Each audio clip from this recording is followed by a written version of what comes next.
Few seconds late, but better late than never. My people, good afternoon and welcome to Reason with Rattigan with the Rebel on www.reggaeglobalradio.com. As a reminder, my YouTube channel is up and running, and most of the recent programs have been uploaded. So if you missed any of the last 6 or 7 programs, please feel please feel free to go back and listen. And of course, please like, share, and subscribe. Second time using that phrase, it just sounds foreign to me, but because I'm doing this, because of love for the people. But radio station people tell me, say, yeah, we can monetize this. So it's not that me have a lot of money. It was just that my mind a wired away there. But anyway, I've been told that some people believe that there's a cost in subscribing. So I'm gonna just make it clear. There is no cost in subscribing. I didn't know this, I was told. So, and the people who told me, I believe them. So you can go ahead, like, share, subscribe, and start tuning into Rattigan on the YouTube channel. By the way, it's a good investment of your time because I have some outstanding guests on, if I may say so. I'm probably not the best host, but the guests they make up for my inadequacies. Um, Speaking of guests, today my panel will reason about the latest news coming out of Jamaica. And as usual, we invite you, listening audience and the viewing audience, to join and reason with us on the phone line. That number is 667-369-8569. You'll see it on the bottom of the screen once we switch over. Or you can hit me up in the chat room. Family, as a reminder, please tune in tonight to Reggae Global Radio, this station, from midnight until 2 a.m. and relax with the Rebel. This will be the 4th broadcast, and I sincerely appreciate the support I've received so far. Please continue to listen, and I also encourage you to share the good news with your friends, relatives, and associates. Now, in recognition of February being Reggae Month and Valentine's Day is just a few days away, the music format tonight for Relax with the Rebel uh, will not be slow jams and cool jazz as you've gotten used to. Instead, the playlist tonight will contain reggae music reflecting love, passion, and relationship. Again, the program is called Relax with the Rebel on this radio station, and it's tonight at midnight until 2 a.m. Make it a date and don't be late. Well, today I have a distinguished panel to discuss the latest newsworthy items in Jamaica. The panel is composed of Herb Nelson Jr. He's a former national security analyst, and most of the listeners, I think you have a familiarity with him. His experience and accomplishments are critical to our understanding of the issues. He may be joining us a bit late, but I'm assured that he will join us around 3:30 or so, about a half hour from now. And my second guest is none other than this man I need no introduction. Wayne Lonesome, aka Man in the Wilderness, aka The Wind, aka The Renegade Who Not Afraid. This is the man who is educating everyone about the goings on in Jamaica. And he's amassed a tremendous amount of subscribers in the process. People are genuinely interested in the things he has to say because he produces facts, not fiction, not fake news. In fact, he could teach the government, several governments that I've been associated with, a thing or two or three about establishing, maintaining, and protecting a robust human intelligence base. This man, like I said, is a win. Him there all over the place. Him have him ears to the ground. Him have you know what I'm saying? If you want to do something and hide from the wind, don't do it. Because if you do it, you're gonna find out. You know? It's just a matter that him have a lot of discretion, and so I'm very careful about what him release because some of the sources are singular in nature and he don't want to burn them sources. So blessings to both of my guests. And of course, in keeping with the attempt to help our community understand that real wealth is our health, I will have dietitian mailing a Sue on. She will feel all the questions you have about eating healthy, and in doing so, she will dispel the myths about no, dispel the myths and give you the gospel truth about our eating habits.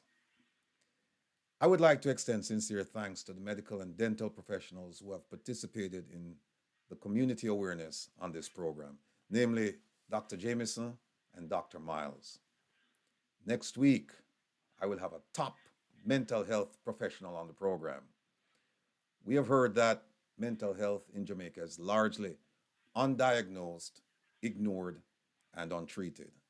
Well, next week, I will have a seasoned professional who will address the issues. Shout out time.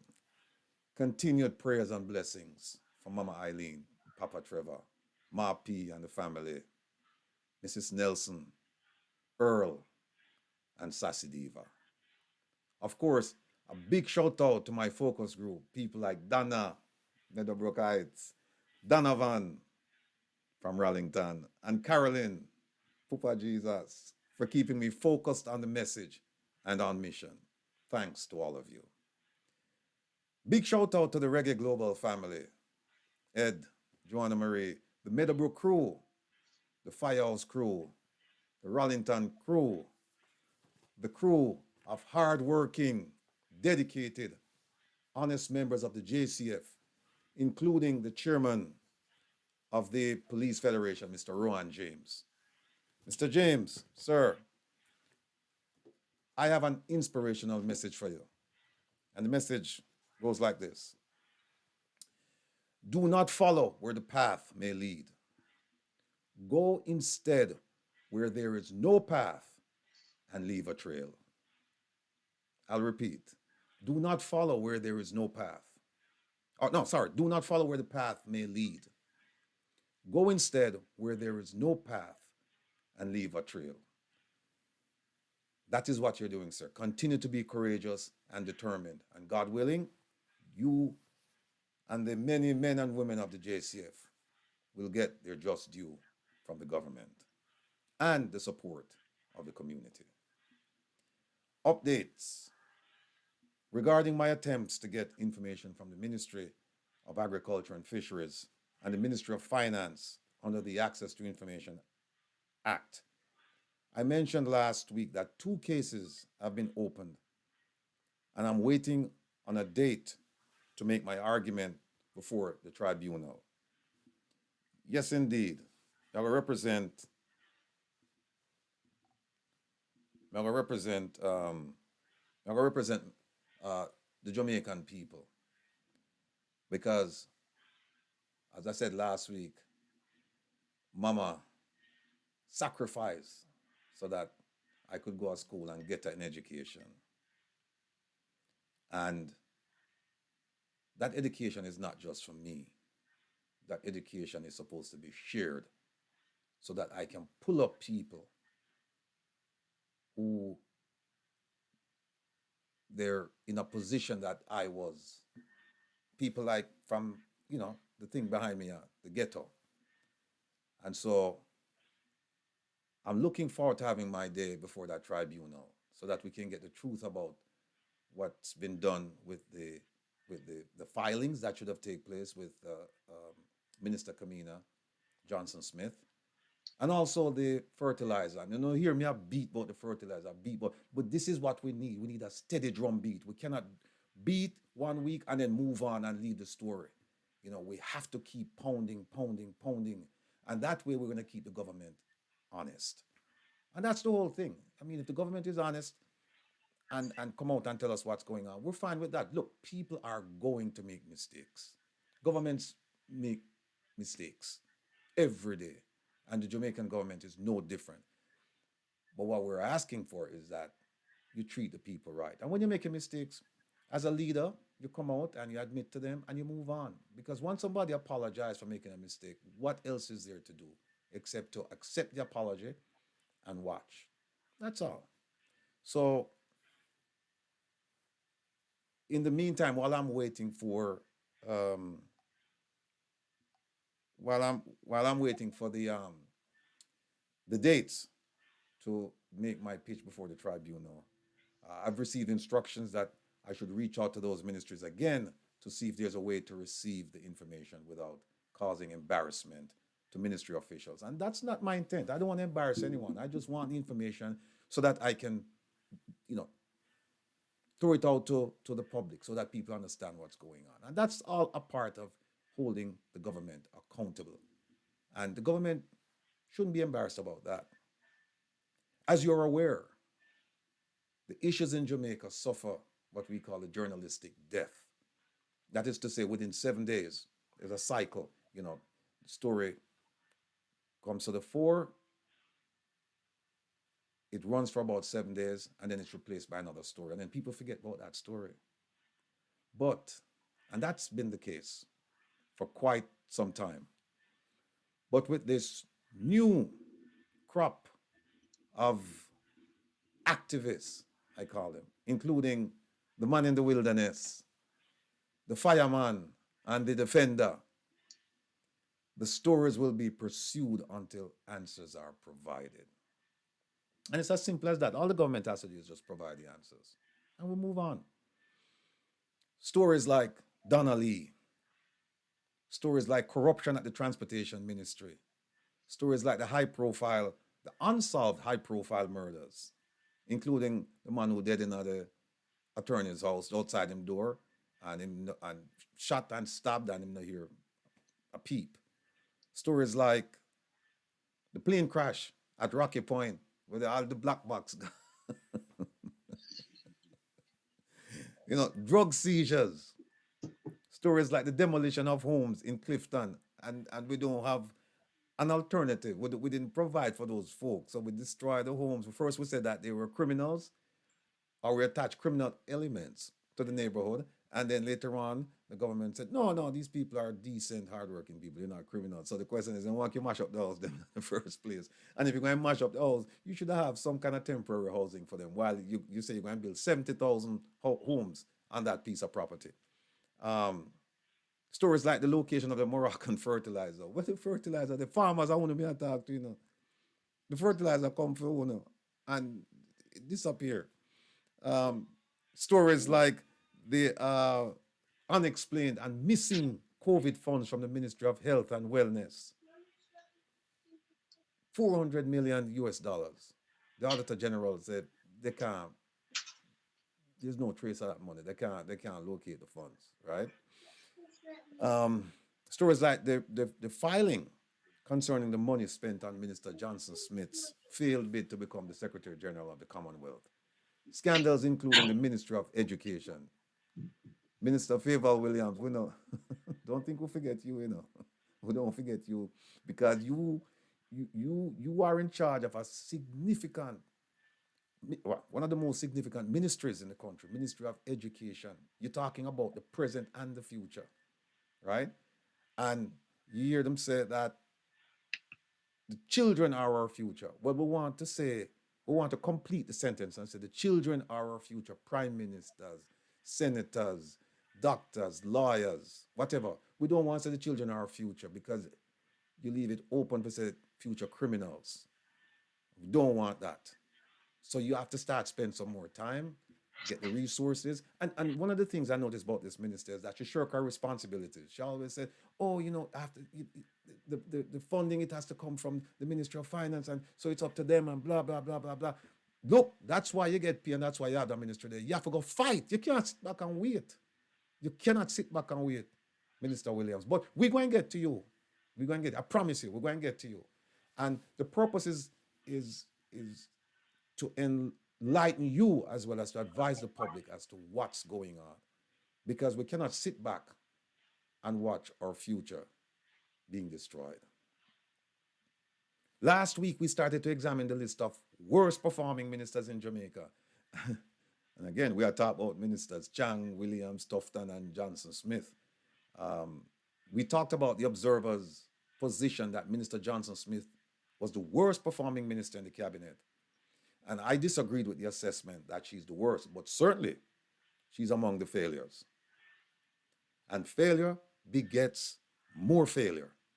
And this was no more evident than the recent proclamation by Senator Leslie Campbell, the junior minister in the Ministry of Foreign Affairs and Foreign Trade, when he said that Jamaica's diaspora engagement strategy, listen to me carefully, Jamaica's diaspora engagement strategy has been recognized as a model for engagement by several countries and international organizations. And as a result of our successful program, Jamaica has been invited to share its expertise with a view to building global best practices. No, and I said this on the wind, the Man in the Wilderness program a few days ago. Which planet this money come from? Which planet? When them talk about diaspora engagement strategy, when know about diaspora, when know about diplomacy, this man is an attorney. He has no experience working overseas, working with diplomats, not like that, working with diaspora. And this statement should be completely debunked. This statement is nonsensical.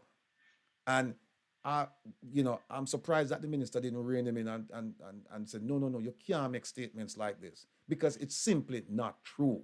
I am speaking to you, people in Jamaica now, especially people in Jamaica I'm talking to now. I live in the diaspora, and I can tell you that the Ministry of Foreign Affairs and Foreign Trade, they have virtually no meaningful relationship with the diaspora. None. They have a few cocktail parties where them spend on the money, by the way. Few cocktail parties and them entertain people and things like that and do photo ops, right? Photo ops not get the job done. When not get the job done, you don't even have time for photo ops, right? So them have photo ops, and then there's another thing, you know, that the minister, the appointed representatives overseas, and I'm talking about the ambassadors and the consul generals, they should be concerned about the diaspora council and the election and the appointment of the members. You know why? Because, and I've been preaching it, there's something called the Foreign Agents Registration Act in America. And the people in America who are members of this council and seek to engage the ambassador and her subordinates and the government of Jamaica, you do so at your own peril. Because a day going to come when the Department of Justice is going to come in and said, you, meaning the people who are members of the council, did not file, and you should have. And guess where you look upon now? You look upon some hefty fines and jail term. I won't beat this point to death, but let me just say that the Ministry of Foreign Affairs and Foreign Trade is run by rank amateurs. No apologies for that term. Rank amateurs. They have no idea what they're doing. Trust me. You see a couple photo ops and them run and them put on a little social event and things like that. Ask yourself the question, how does that benefit Jamaica? How? And the one time that I can say there was a benefit to Jamaica, you know what happened? It's the fertilizer. And how did that come about? It came about because we sold out the people of the Western Sahara. We have been supporting them and their liberation movement and their independence and their right to do whatever they want to do. We've been supporting them since 1976. Both parties, when they took the position of government, supported the people of the Western Sahara. This government in 2016 decided that no, we're not going to do it. And in 2019, they made it official. And that's how them get the fertilizer, right? You have many more. Look, I know a little bit about diplomacy because I've sat on the other side of the table for many years. I've worked overseas in many, many countries. I've seen how this sausage is made. You know, I know the ingredients that go into this sausage making business called diplomacy. And I've extended myself and I've said to them, if you don't need help, give me a call, free of charge. Give me a call. I've said that. But when I get no call, and when I look and watch them with them mother, it's just pure nonsense. Pure nonsense. But enough of that. We have our guest here. The wind. The renegade, unafraid. The man in the wilderness. He needs no further introduction, people. Ladies and gentlemen, Mr. Wayne Lonesome. So I want to bring him on and we want to start talking about the Minister of Health and Wellness, Dr. Chris Tufton.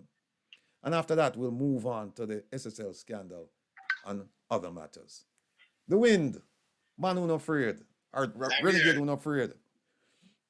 Man in the wilderness, yes. welcome to Reason with Rattigan. Yes, my brother Rattigan. What's up, man? Everything Bye, good? My brother. We have so much to talk about. You know, I'm gonna put on my headphones so I can hear you. Yeah, man. Loud and clear.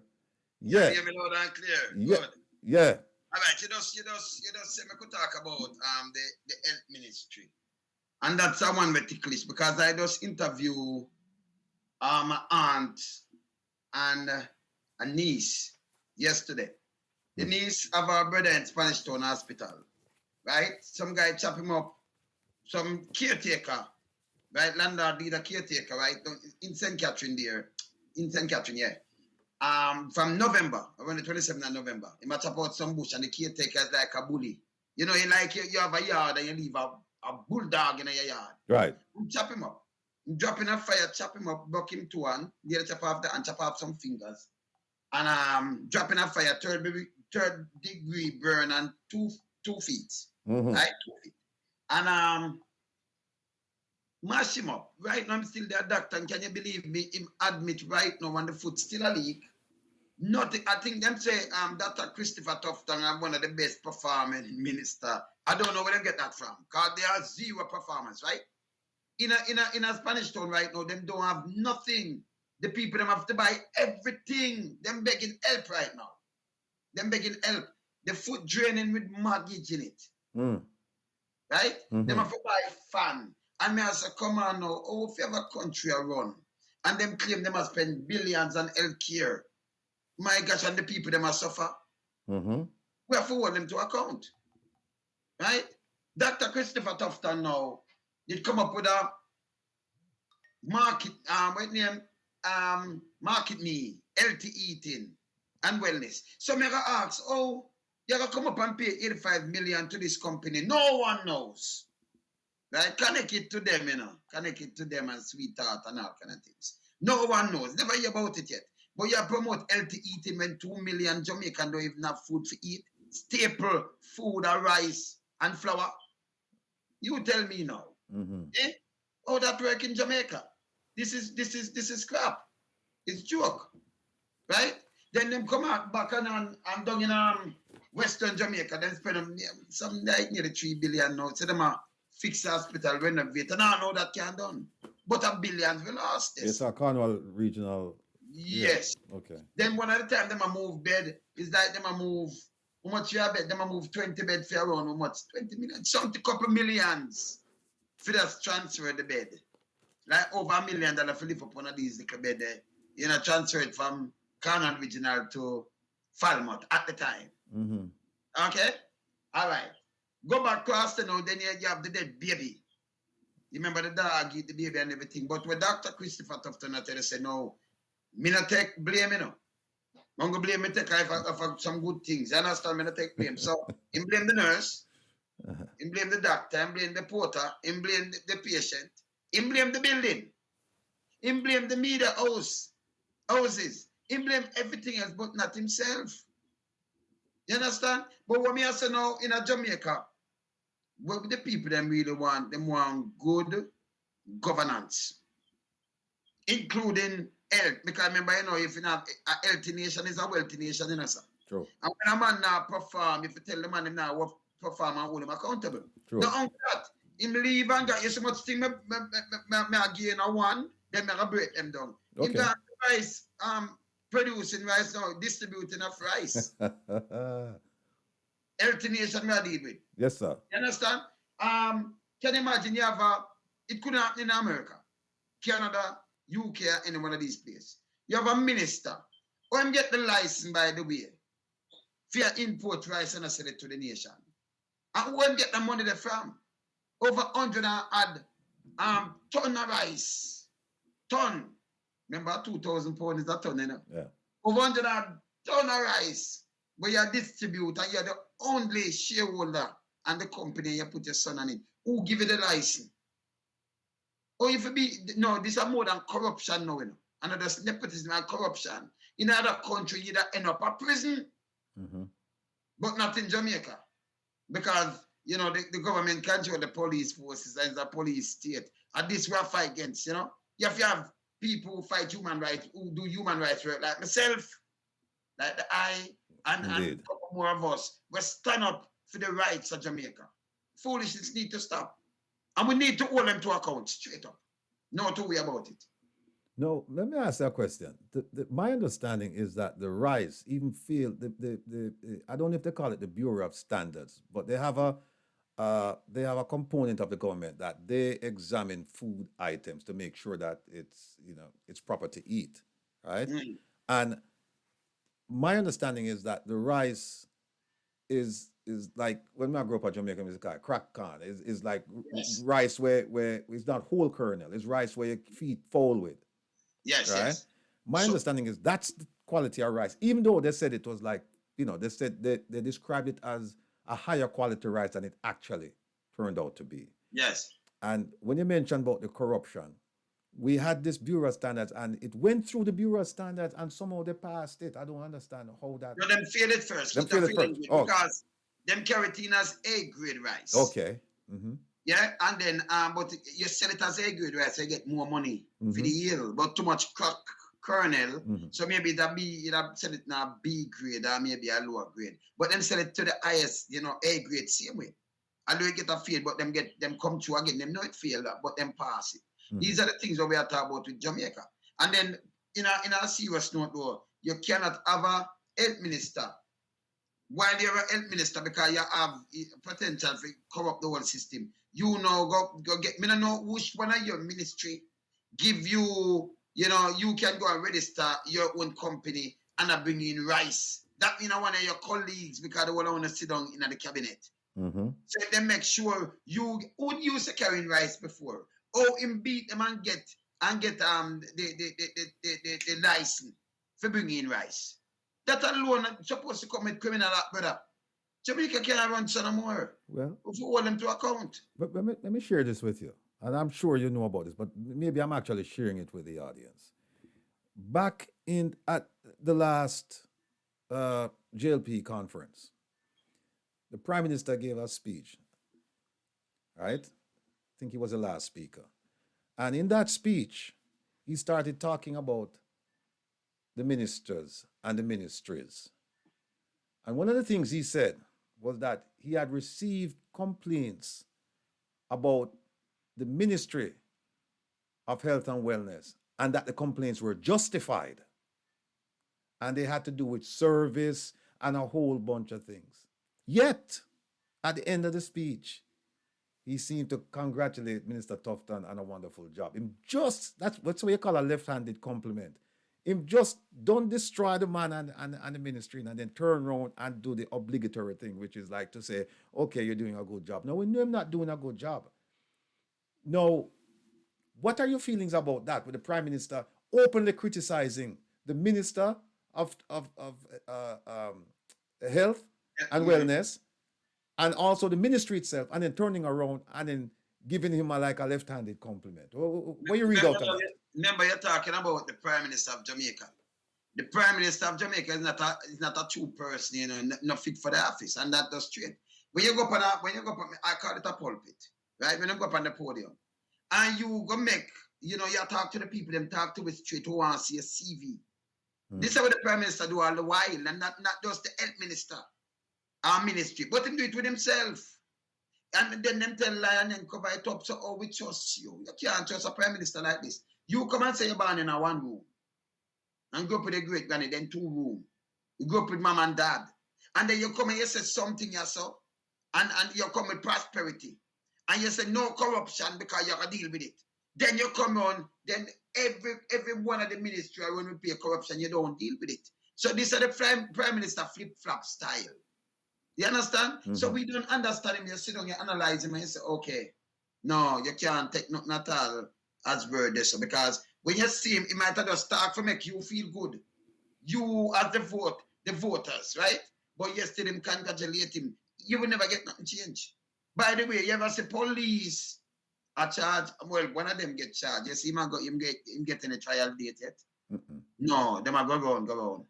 You understand? It needs to stop. Yeah, man. Well, before we get to the Prime Minister, and I'm looking forward to that discussion, I could throw something else out about the Minister of Health and Wellness.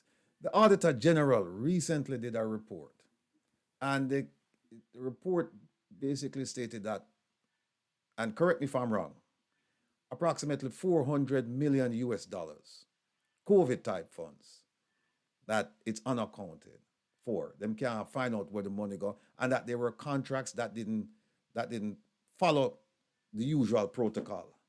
And that some of the monies were spent on non-COVID items.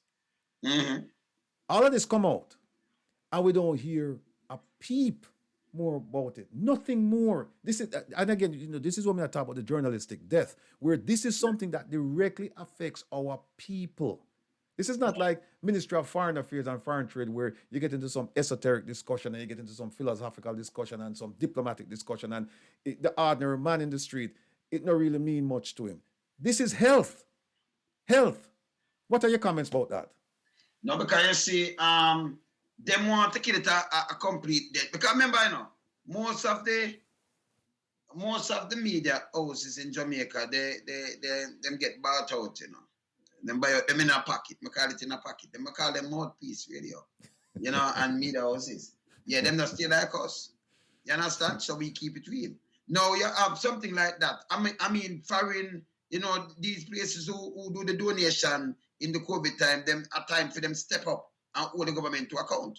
Because you can have 400 million missing. And then nothing, and the Prime Minister said, remember, silent mean consent. You're nothing, because the money share up, brother. The money share up. And then have no journalists there with deep down and say, no, this not work. Because when them get paid off, I'm matter of fact, them work against the masses of people. Them work for the oligarchs. Them work for the PSOJs. Some guys where them untouchably have 2 laws in Jamaica. So them no go prison. Them no know when them not even go court. But yet still have a corrupted society like Jamaica. If we continue, by the way, with the neck and neck with 80, 80 doesn't get mad. So we next. So we Rattigan, you, me, and we have a couple more. Where we have fight hard for make we not go down that path. You understand what I mean? Civil war, a civil unrest. Because them are going bad. And we have to hold them accountable. We need US, by the way, to come and ask about that money too, and other donor countries, Exactly. Need to. Yes, exactly. man. Exactly. Yes, and that's one of my projects for this year, is to try and get the donor countries and the donor agencies to start asking for an accounting of the monies given to Jamaica. Because when you think about it, most of this money is for poor people, and them don't get it. I mean, we can't talk about the almost $750 million that they get from IDB, IMF, and the World Bank for COVID purposes for 2 populations. One, vulnerable communities, poor people, and 2, business, to keep the country afloat during that time period. And then they come up with this scheme where you have to have internet service, you have to have a password, you have to have a bank account, you have to have this, you have to have that. More people. So let me ask you something. Let me say something to you now. Most of these people now who might have tap up on a phone at the time the height of COVID, you can't come out of your house and them things there. So you never have no server, so your phone down. You don't have a bank account because the government allow the bank to charge these kind of things and close your account. Back in our days, many moons ago, people used to come at school and open a bank account. You remember them time there? Yeah.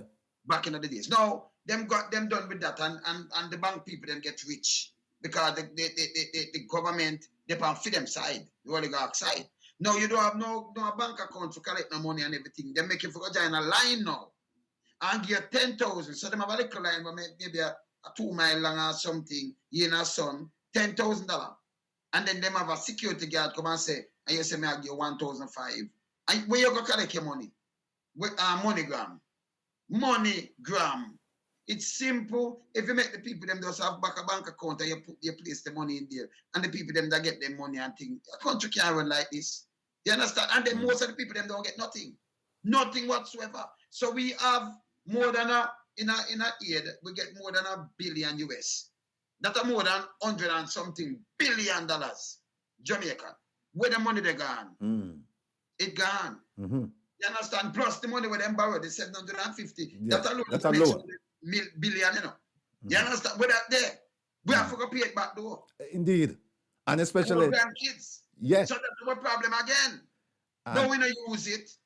Right. You understand? So we have to hold them to account. They're straight up. And the thing about it is that, you know, the poor people who should have gotten those funds, who didn't get those funds, them and them grand picnic and them gingeration, as I say, them have to pay back that and them never get it. The money was destined for them and them never get it.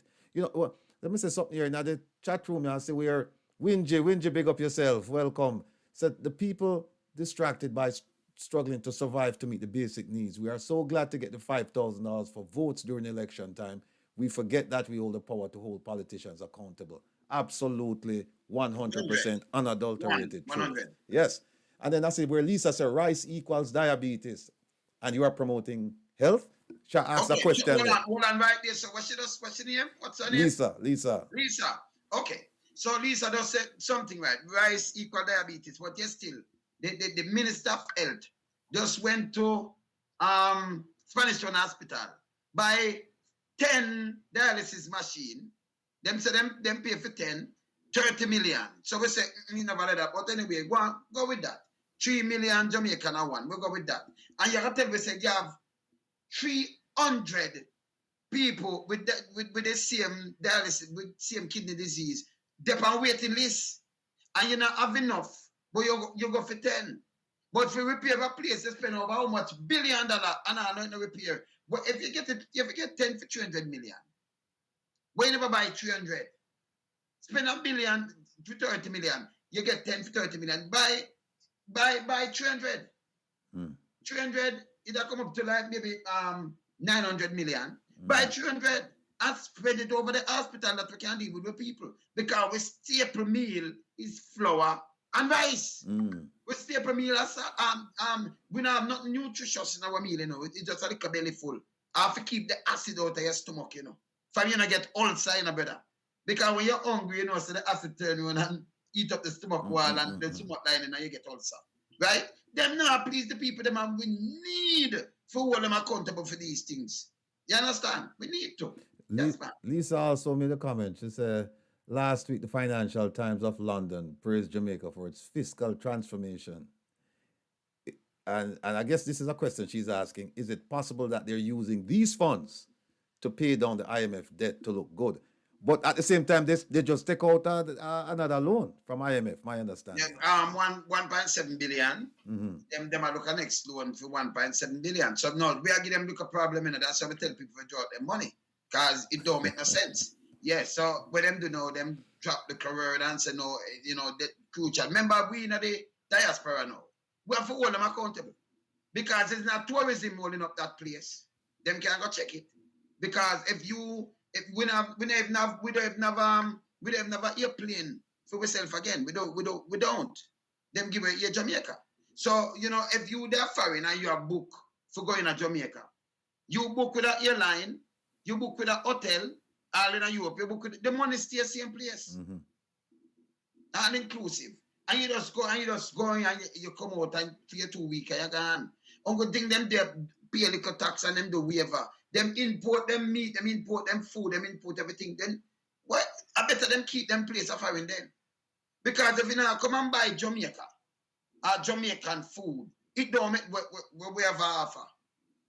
We just come in like a hub for them come stay in our son. But them not really buy nothing from us. It don't make no sense. And we the diaspora are all up Jamaica.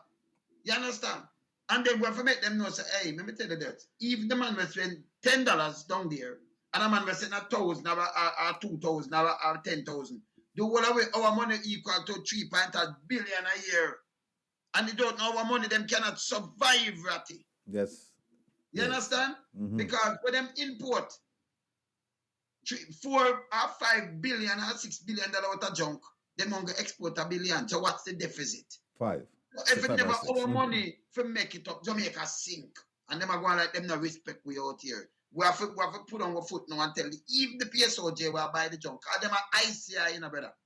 You remember like when you have the eagle them will buy? And that them not produce nothing. Them just buy and sell the people them junk and mash up the country. We have to hold them accountable, brother. Well, Yes. I'm looking at this article here, and it says, I'll read it. It says, government corruption is widely understood in the minds of Jamaican voters. Hear that? It says, according to an article published in the Gleaner, a popular Jamaican newspaper, surveys constantly show that upwards of 70% of Jamaicans believe they live in a corrupt country. Believe that? 70% of the people polled said them believe in Jamaica, said that they believe they live in a corrupt country. It's almost like a way of life now. It's baked into the psyche of Jamaica. That corruption is like breathing. It's like eating. You just accept it. And what we are saying is that no, the time for acceptance, we have to finish that period. In fact, people refer to Jamaica as a failed state or going along the path of a failed state. But them say, the same article say, this fear about corruption, this fear to express political opinion contributes to the notion of Jamaica as a flawed democracy. To me, it's basically the same thing. A flawed democracy is similar to on your way to being a failed state. But nobody wants to use the term a failed state. But if you think about it, here's what we really want to think about it now. We want the 70% of Jamaica. The 70% who say that Jamaica is a corrupt country, and the 70% who earn less than $60 a week. We want to think about that. Think about that. And it goes back to where Winji said that, we accept the corruption and we participate in it because come election time, we grab the 5,000, the 2 pieces of steel chicken and a t-shirt, and we ray. And we don't realize we just don't give the power to the politician, not to lead, because then we wouldn't have no leaders in Jamaica, so to speak. I mean, if you look at the definition of leadership and leaders, and you will see that. Oh, hold on a second. Yes, caller. How you doing? Oh, we're joined by none other than Mr. Herb Nelson Jr. Welcome, my brother. Thank you very much. Greetings to your listeners and to my number one hero in Jamaica, sitting in this program. I should say heroes. I won't say I don't have no number twos. I don't have number ones. No, man. Me gladly give up the number one position to him because man do a fantastic job making the public aware, And yes. And the whole of we just line up behind him and just do a thing. But him there at the forefront, man, and him know that too, and the audience knows that. So we and the thing about it is that we not care about rank, we just want to get the job done. Yes. That's what we want. And the fact that we don't blur the lines at all, we it's like all for one for all. Exactly. Just like the Three Musketeers. We go and we say what we have to say, and we say it without any favoritism or anything else. And so I learned from Wayne without Wayne even knowing it. Because when I was watching him, and I said to myself, if I was in the NIB or MOCA or anywhere else, every time a police officer, especially those that work cover, call into Wayne and start talking about the things that are happening on the job, right? The things that had happened before. I don't know how they don't conduct wholesale, in-depth investigations based on what those guys have to say, and hurt the people and the things that are being done to these lower-ranking undercover police officers. I think it's a scandal in itself. Yes, it is. And if it's that how they intend to control the rank and file, then the leadership is not there. It's poor leadership, and I have not heard. And Wayne, you can correct me if I'm wrong.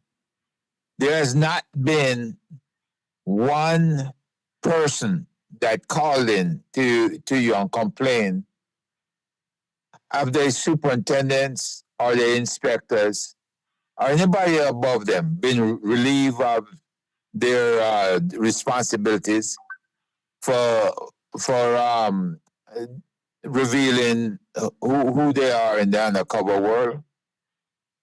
Have you heard anything like that? I mean, this is big deal. You You know know? what I heard, Herb? Them were afraid who them a try discover who letting out this and try for, vices and other things like this because that make them fret, instead of them turn and correct these issues, right? They're more, Yeah. want to protect for themselves and you go after people. So what we do now, we shield a lot of resources with a shield them. Yeah. So them do all kind of things to try to protect themselves, but them can't get it from the wind, Yeah, there you go. There you go. Herb, we started out by talking about the list of corrupt politicians, and then we focused on Minister Tufton. Do you have anything to share with us? And if you start talking about things that we talked about, I'll let you know. Well, when Minister Tufton, I forgot who the other guy was.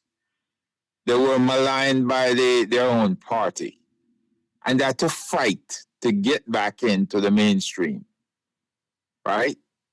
And it appeared to me he was a man of principle. This is like 5 years ago. Here you have an educated man with a doctorate, and he seems to have done well in business. And he was asked to run the Ministry of Health. And I said, wow, you would think that a doctor would be running the Ministry of Health and somebody who understands and identifies with the health practitioners out there, whether it's nurses, doctors, orderlies, lab people, pharmacists, somebody who really knows the ins and outs. Mm-hmm. But to put him on the business end, it would mean that, okay, this is your leading expense in the country. And you need somebody who can cross the T's, dot the I's, and add 1 on 1 and get 11, right? So I said, give him a chance and let us see what he does.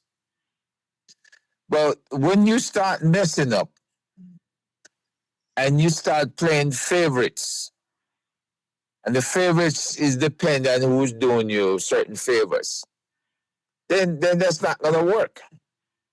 And one of the things I look at, you have an outstanding doctor used to work there, Dr. Campbell, right? She was a former Miss Jamaica candidate back in, I think it's like around 2003 or 4. She about the same time Zara was a candidate. And she, her original name was Espinosa. I don't know if Wayne remembers her. Right? That's the original name. She married named Campbell now.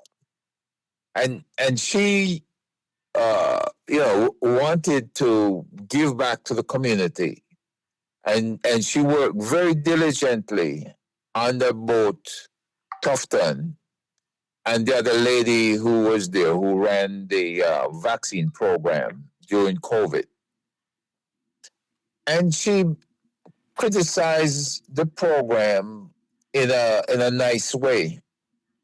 She was calling out issues that impacted healthcare in Jamaica. Mm-hmm. And instead of, and when Tufton nominated her for her position, it's probably in the top 5 positions at the Ministry of Health. The lady, I'm talking about this doctor woman. She's an Indian lady. I don't know if you guys remember. She came on with Tufton with the briefings. I just can't remember the name. I know what you're talking, but I can't remember her name either. Oh, okay. But in any case, what told me definitively that Tufton had no leadership standards whatsoever was he nominates this outstanding doctor for her position at the ministry. And he let this lady go behind him and undermine it. Not once, but several times. And as a result, Dr. Campbell now has ended up working as an emergency room physician in the Cayman Islands. Right? So when you let politics and curry favor interfere with your leadership roles, and you cannot discipline or hold the line on overly aggressive employees, especially those under your control, command and control, as we would say, then it tells me you have nothing to show, and you've been tarnished as a leader. And then you get all the other scandals that I'm sure you guys have discussed that fall in behind that. No leadership principles whatsoever. Then you need to go. You need to be removed. You know? So that's my addition to the things that you guys want to talk about, and I'm sure people in Jamaica know exactly who I'm addressing. Well, folks out there in Radio Land, you have the phone number. It's on the screen if you're watching us live. If not, the number is 667-369-8569.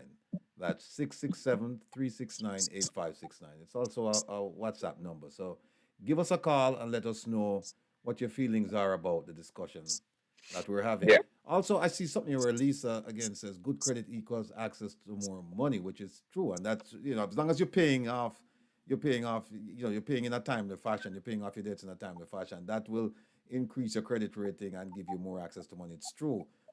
But at some point in time, they're going to have to go pay all of this thing. And I don't know where they're going to get the money from. Also, Lisa said Jamaica has a sedentary civil society. They do not hold government accountable. Again, that's a true statement. That's true. And are you going to take a break now? No, we have about another minute and a half. Go ahead if you want to. Okay. So what the first person said before the last one.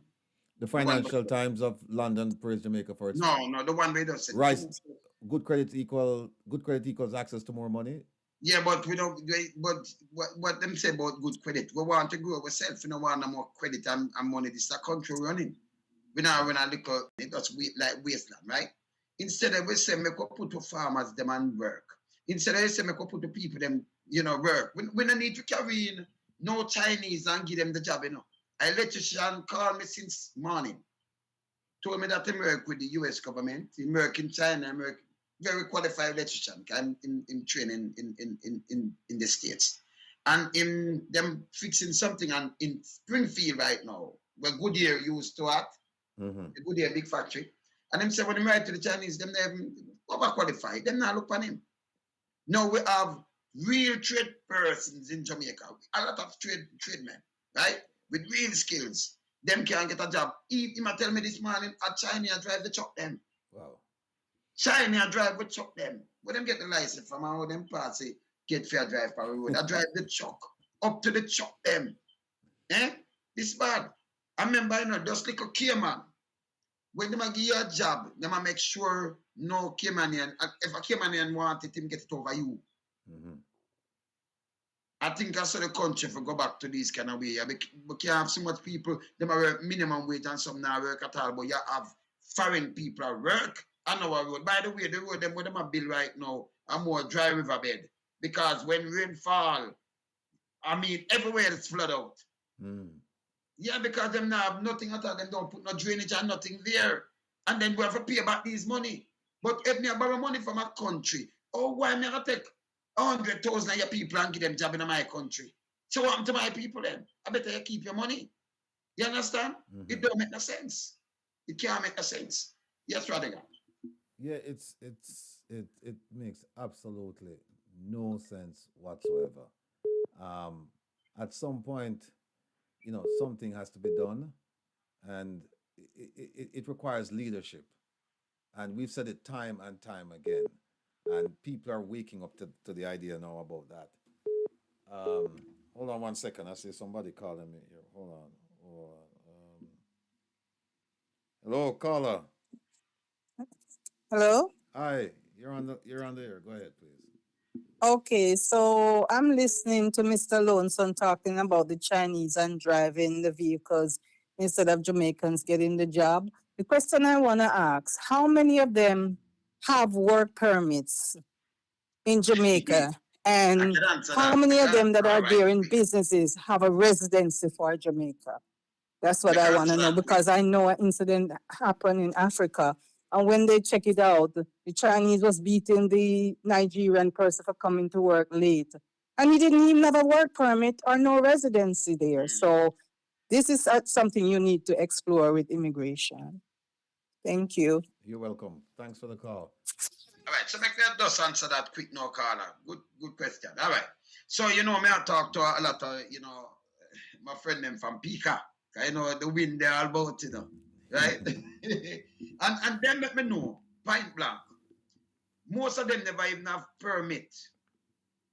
That the working them expert them did have a couple of them come in, them never have, some of them expire. So when they go for extension, them up they never give them the extension. And then when we have a couple of them talk on my program now, right? A couple of them will speak out, from Pika, immigration, right? Then the foreign ministry call them and give them permit and say, okay, give them extension. Because none of them have no extension. Even the one them down at the backside company, none of them are work without permit. This is what we know about. A lot of them are work without permit. Not you ever see a Chinese go look at driver's license in Jamaica? For you a drive truck, or you get to drive truck in my country, or you come to my country and drive truck. But what kind of me don't even understand that. You allow these jobs to Jamaicans for what a drama and carry it. That means them not have no job for our people them. And then you pay them on the road 2,500 Jamaican. Come on, you notice you do much video and say, look what we have here do. They might get paid in the US. And then the thing that hurt me is our grandkids and great grandkids have got to pay back them. Remember, when I get nothing free, You can't go in and no deal like this. It's wrong. It's so wrong. You understand? Right. It's so wrong. And enough of them now have no permit and nothing. Enough. Let me, Carolyn, have a comment here. The people of Jamaica need to wake up and stop being too faithful to a particular party. Amen, amen, and amen. And that's why you have people like the fireman, the defender, the rebel, and the man in the wilderness. I try burn out them things and I get the people, elevate the people, like where the wind just said, and make people aware of the fact that people are coming out of the country and them get jobs that should go to our people. Of course. But they're not getting those jobs. And when they talk about unemployment, we need another program to explore that issue about Jamaica has the lowest unemployment, because it sounds good, but it's not actually quite true. But we need another program for that. But Herb, you still on the line, my brother? I think we lost Herb. All right, I'm going to call back, but in the same time. No, I'm still here. I'm still here. All right, go ahead. All right, so you read a paper around a few minutes ago, right? Telling when them said 75%. 70% of Jamaicans believe they live in a corrupt country. All right, I can tell you that. It's not 70%, it's 100%, because the one them are corrupt, a handful of them, PSOJ, the big boys, them know, because them help send money for buy vote and thing. Who no know say the country corrupt? When them attack, the little baby them with us man. I must them attack, but you cannot attack sensible people. And I say, big people understand and say them no know. If I we them attack about the adult them when know these things, them know said corrupt. All Them right. know. Lisa, You understand? Lisa And just we know what do corruption. We know. Yes, man. mhm. Lisa just made a comment here. She said the China project brought them meaning the Chinese, there legally. They end up staying, getting citizenship, and setting up shop. Yeah, and just so No, you no, no, know, not Lisa, all of them legally. yeah, Some of them come illegal. and Yeah. then also Lisa, let me just share something with you that I saw in Africa, and I think this is a Chinese initiative, and I'm sure it probably took place in Jamaica, and probably still taking place. Is that they send prisoners, prison laborers, to come and build the free buildings them that we get. So it really costs them nothing. That's why you notice that they don't use local laborers in a lot of projects that they build. They use their own labor force because the labor force is essentially free. So just want to share that with you. Listen, 90 minutes past 4, and we have the dietitian coming up at 5. We may be able to go over a little bit after the station break. But what I'd like to do now is talk about the developments with SSL, because that story is not dying and it shouldn't die. So, Herb, you mentioned something last week about a Chinese connection, possible Chinese connection to SSL and the scandal that's going on. Do you want to share that with the general audience? Well, what what feedback I was getting was that as a part of their, I guess, their investment portfolio in SSL, they may have been dabbling in the Chinese Cryptocurrency market. cryptocurrency market. Mm-hmm. And of course, as you know, that cryptocurrency market, the Chinese lost over $900 plus million. Mm-hmm.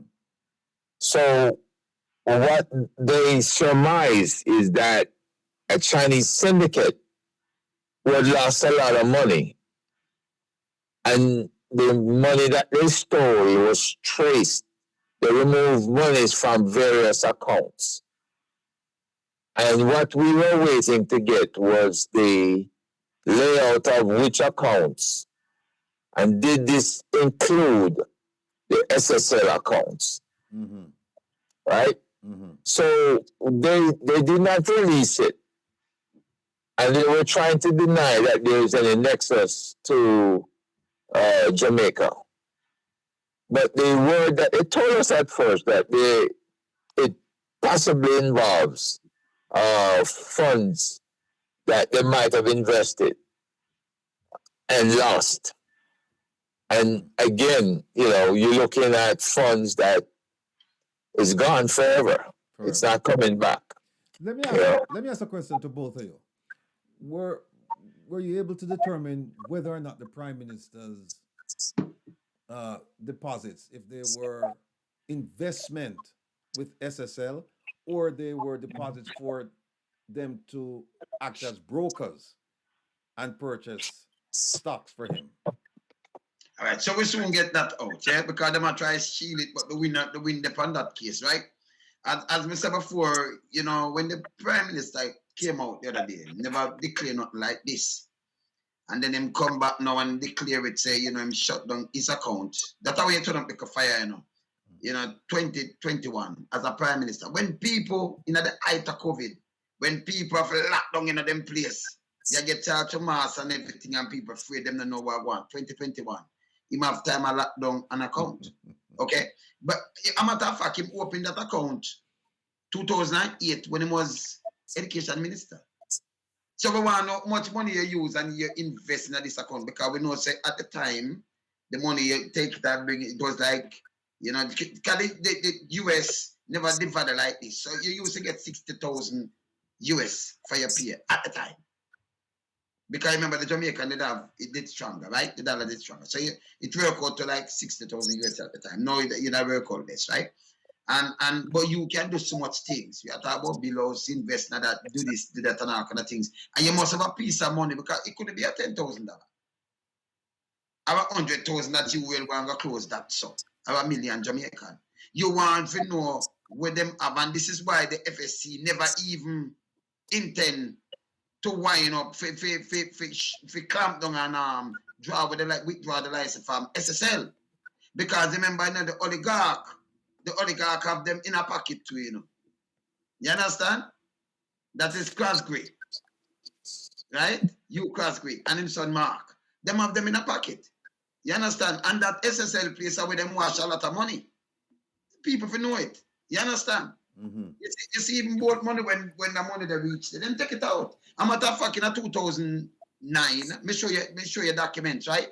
Yes. When them take out money, 200 million. A matter of fact, the Greener just write it up to, don't it? And them invest it in a different thing. Them put it in a different company. And them have a lot of shell companies too. Because them have come from Eagle, I remember that's where we lose a lot of things. And the same people allow to come run and form a SSL now and still come like the strike, same place twice now. It's bad. Some people forgot them to start go to prison, brother. You understand? Taxpayers move over how much 100 billion already, from the FinSac thing there, You understand? Because you have things like Eagle and Blaze and them thing there. Now you come back with the same foolishness, it can't work again. You understand? It can't work. Yes, man. Herb? Look, you're looking at from the time he was at the Ministry of Education and the connection to the monies that were coming through Mexico for the Mrs. Vaz to run out there in Portland. And then you're looking at, again, the general elections of 2020 when he's prime minister. And in between all of that, the complaints that went from the PNP MP to the Integrity Commission laid everything out to them. Money flow, and, the possible source of the funding. 20 million at one point, another 2 million here and there. There's several withdrawals that were made. And then to see the company being utilized to purchase the properties and to purchase to build a house. All of that money falls under the law that is in Jamaica. I think it deals with unexplained affluence. We talked about it the other night. I'm on the road right now, so I'm not in front of my computer at home. No, I'm familiar Yeah, with it. That law itself. I want to know if members of parliament are exempt from it. No.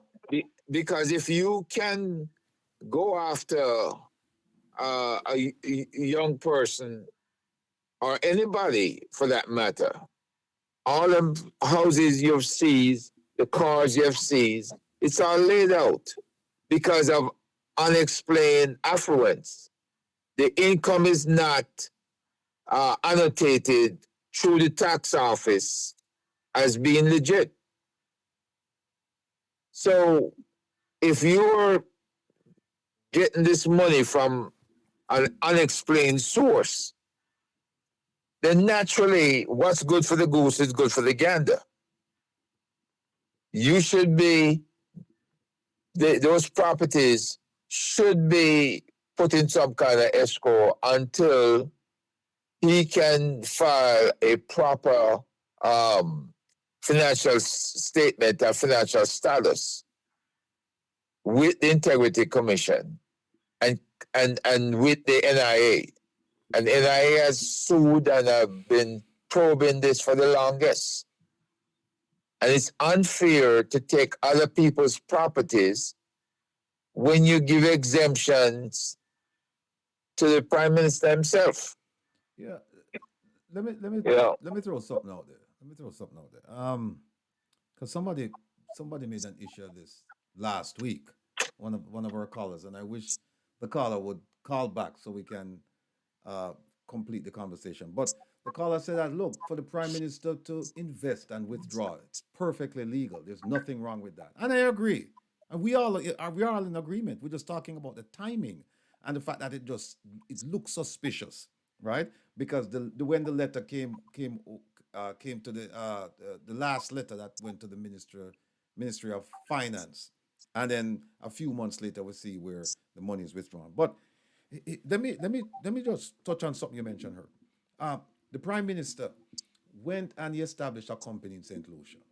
And in that company, he put on the board of directors is two, I think one was a minor and one was a teenager at the time. But in any event, they weren't adults. I think they were like 13, 11, somewhere around there. Yeah, young. Young, right. No, that's not illegal, but it's morally bankrupt for a prime minister to encourage people to invest in Jamaica. Remember, Vision 2030, right? To invest in Jamaica, make Jamaica a place to invest and work and build a family and pay taxes and so on and so forth. Meanwhile, you gone overseas somewhere it's gonna do it. It's not illegal, but it's not a good example. And one of the things I would like to know, when you have a company and you have board of directors, they have a meeting, right? I would like to know the contributions that his two young sons made at the board meeting.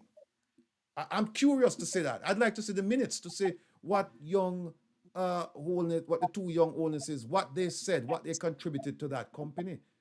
Because what you're going to find is that they made no contribution to that company at the board meeting, if they ever held a board meeting. So you can actually see the scheming and the ducking and the diving and the bob and the weaving. You see all of that going on. But guess what? What you do in the dark shall surely come to light. And now it's coming to light. And he's under a lot of pressure. I know he's having sleepless nights. But he needs to come clean to the nation and tell us, admit to us his wrongdoing. We're a forgiving people. We forgive people for all kinds of things. Of course, we will forgive our prime minister. But as long as he continues to play these games and dodge and hide and all these stuff and come out with a fancy language, which when you analyze it, there's nothing to it. Remember last week, I think it was last week, he was at a retreat and he retreated from the retreat to come out and talk about child restraint devices, only to have egg on his face a few days later because now they're saying we can't do it because the people are complaining. And if you remember, he said the reason why they were enforcing that because they didn't come up with that law. That law's been on the books from time immemorial, for a long time. But he said they were going to enforce the law. And he said the reason for that was because the people had spoken to the government and said we need this law to be enforced. And a few days later, the people said, no, we don't want the law enforced. So you can see that there's no synchronization between what he's saying, what the people is saying, what he's saying about what the people are saying. It's terrible. It's terrible. Wayne, jump in, my brother. It's the next like that because, no MP that I know of right now in Jamaica, them don't come to the constituency and speak to the constituents like that. Them don't like do that. Them just go to Enver Morgan House, the house I call Enver Morgan House. And then just come up with for them ridiculous kind of thing and pass them and do what they want to do. On good time you see them flying around voting time. Close to voting time. And that will stop. Them not have no regards for the voters because for them head, them by them voting so we do what we can do. Right. They're not and them please, the big boys, that will stop. Right? The Prime Minister at the time he was the education minister from 2007. And then him go and him have them lawyer, who advised him, and then them bill got open account in St. Lucia. And then to talk about tax, then the lawyer says something on a TV program. Him said the reason why them do this, billing the house, right? Using the company. If you're selling the house, remember you build a dream house because the Prime Minister no Prime Minister living up. So when bring up it never even hold no water. If you're selling the house, you know better transfer the land, you just pass over the company and then you don't pay this. Then more if you talk about tax, stupidness. Them have a next property, a next house in the company. So if me buy one house, the one on the hill. But me now buy the rest of property. Oh, you gotta transfer the company to me. It no make no sense. If you have 2 and 3 property on the thing, and me I buy one, oh, you gotta transfer the company. Say me I gotta just have the company, and why me I gotta take your son them name? It never make no. You see, these are the things where when you listen to them. You remember me dissect everything and the dissecting this. So when me dissecting, it does not make no sense because these are things where them a drop off and a hide. You name wash money. You send it through and you come through for trick people. So when you say we did, oh, me never want to pay tax, which that is not a good sign neither. You understand? But to tell you the truth, if you have more than one property, you don't have one property with that company. Because and if you did plan to sell it, why better go through the whole of this and then put the name and then you gotta give me that's what I'm lawyer say, you know. You remember on the program that him lawyer say, if you buy it, you know, have to transfer, you know, do this, it might make it sound like it's a money thing, but no, it's bigger than that. Because they have more property with the same company. Them have an next house on the same company. Look back on the same when 18 degrees north. Look on the interview where I'm lawyer make. Say you don't just get it. But me I buy one property. What you do, you give me the whole company, that mean me that own the whole 2 or 3 property on it. It don't make no sense. You understand? So when I say it never make no sense. See? But them let me tell you this, we hold them to account, you see. Jamaica, if we move Jamaica forward, we need to start with them to account. When anybody will farm the government, every single Jamaican have a responsibility to start questioning them and hold them to account. Gone are the days. You know, when we live in the dark, you know.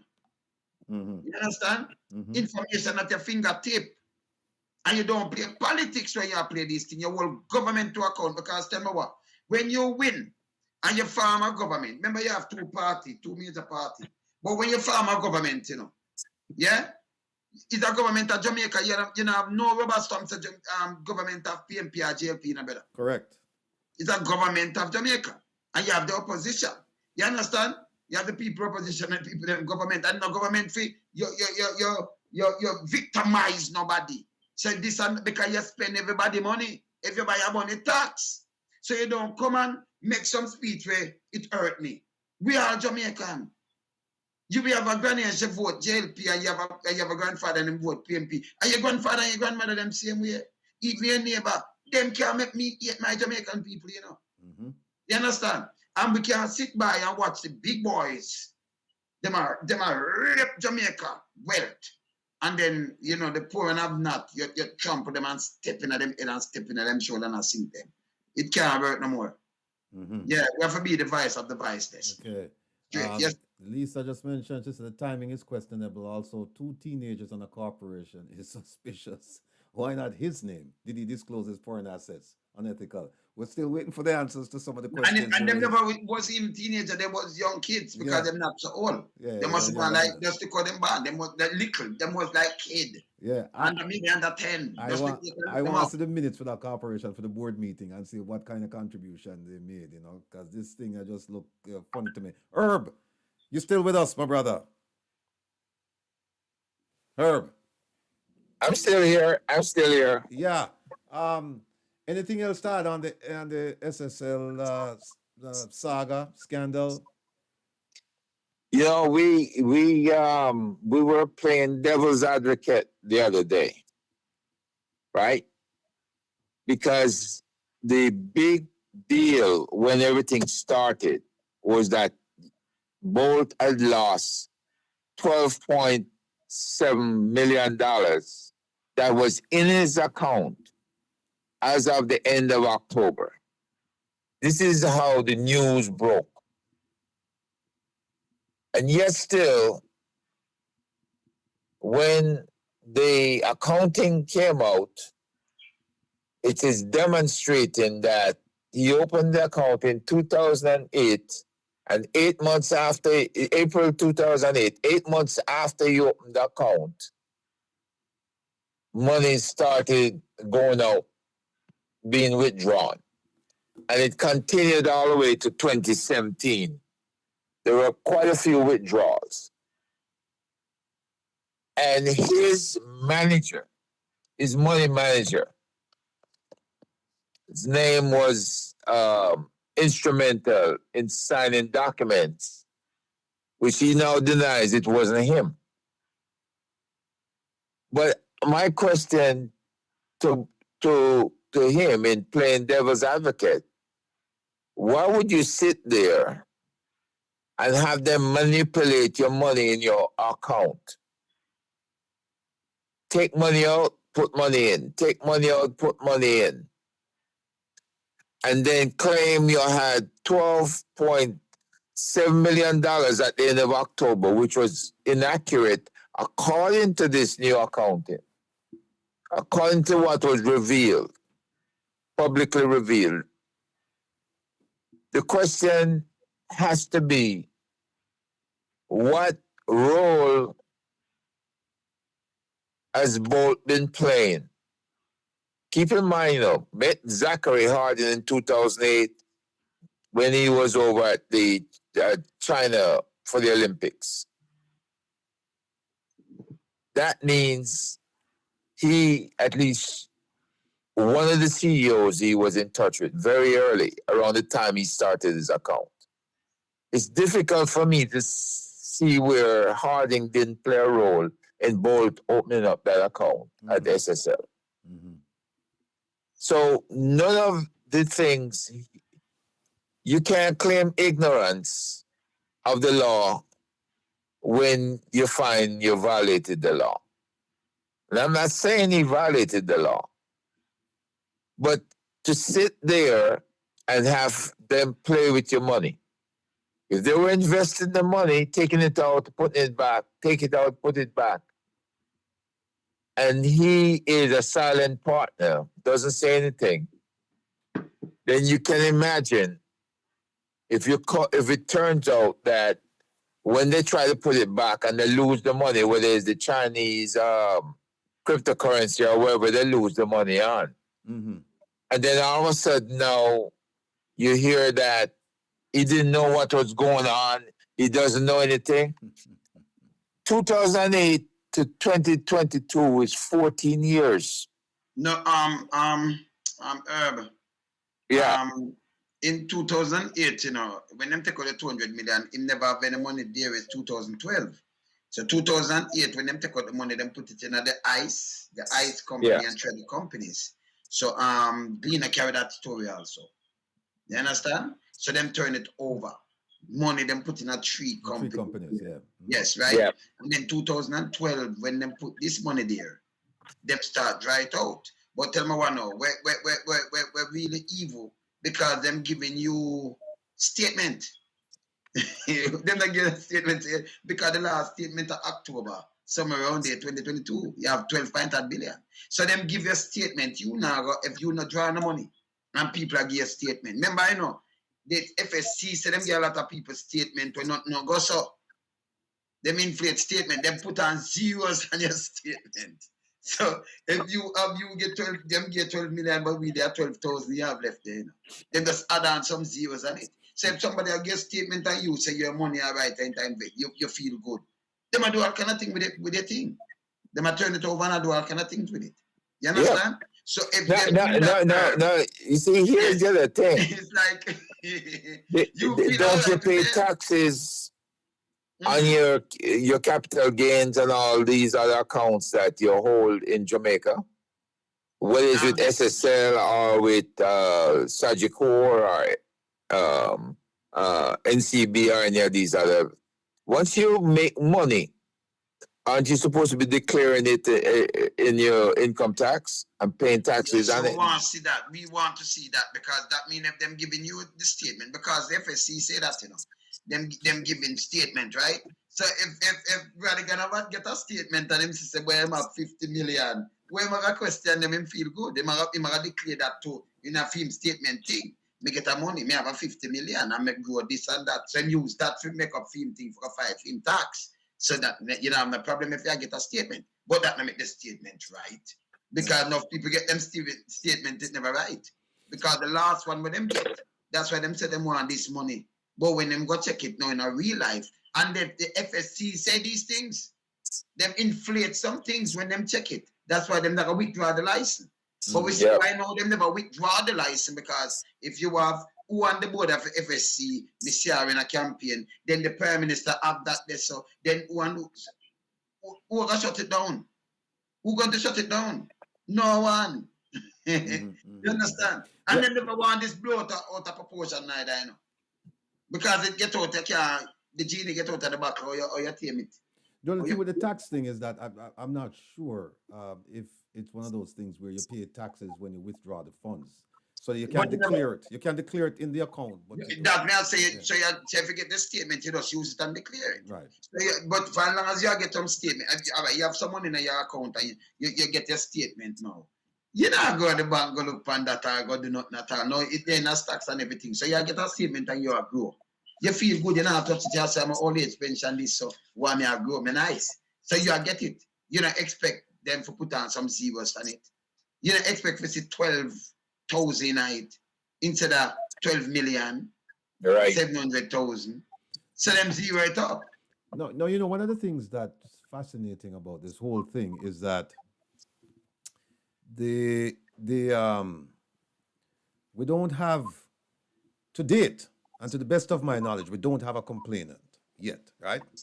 We don't have one. And you kind of figure, well, people lost money in this thing, so how come nobody's complaining? But that doesn't prevent the police from detecting crime and moving forward with their investigation. What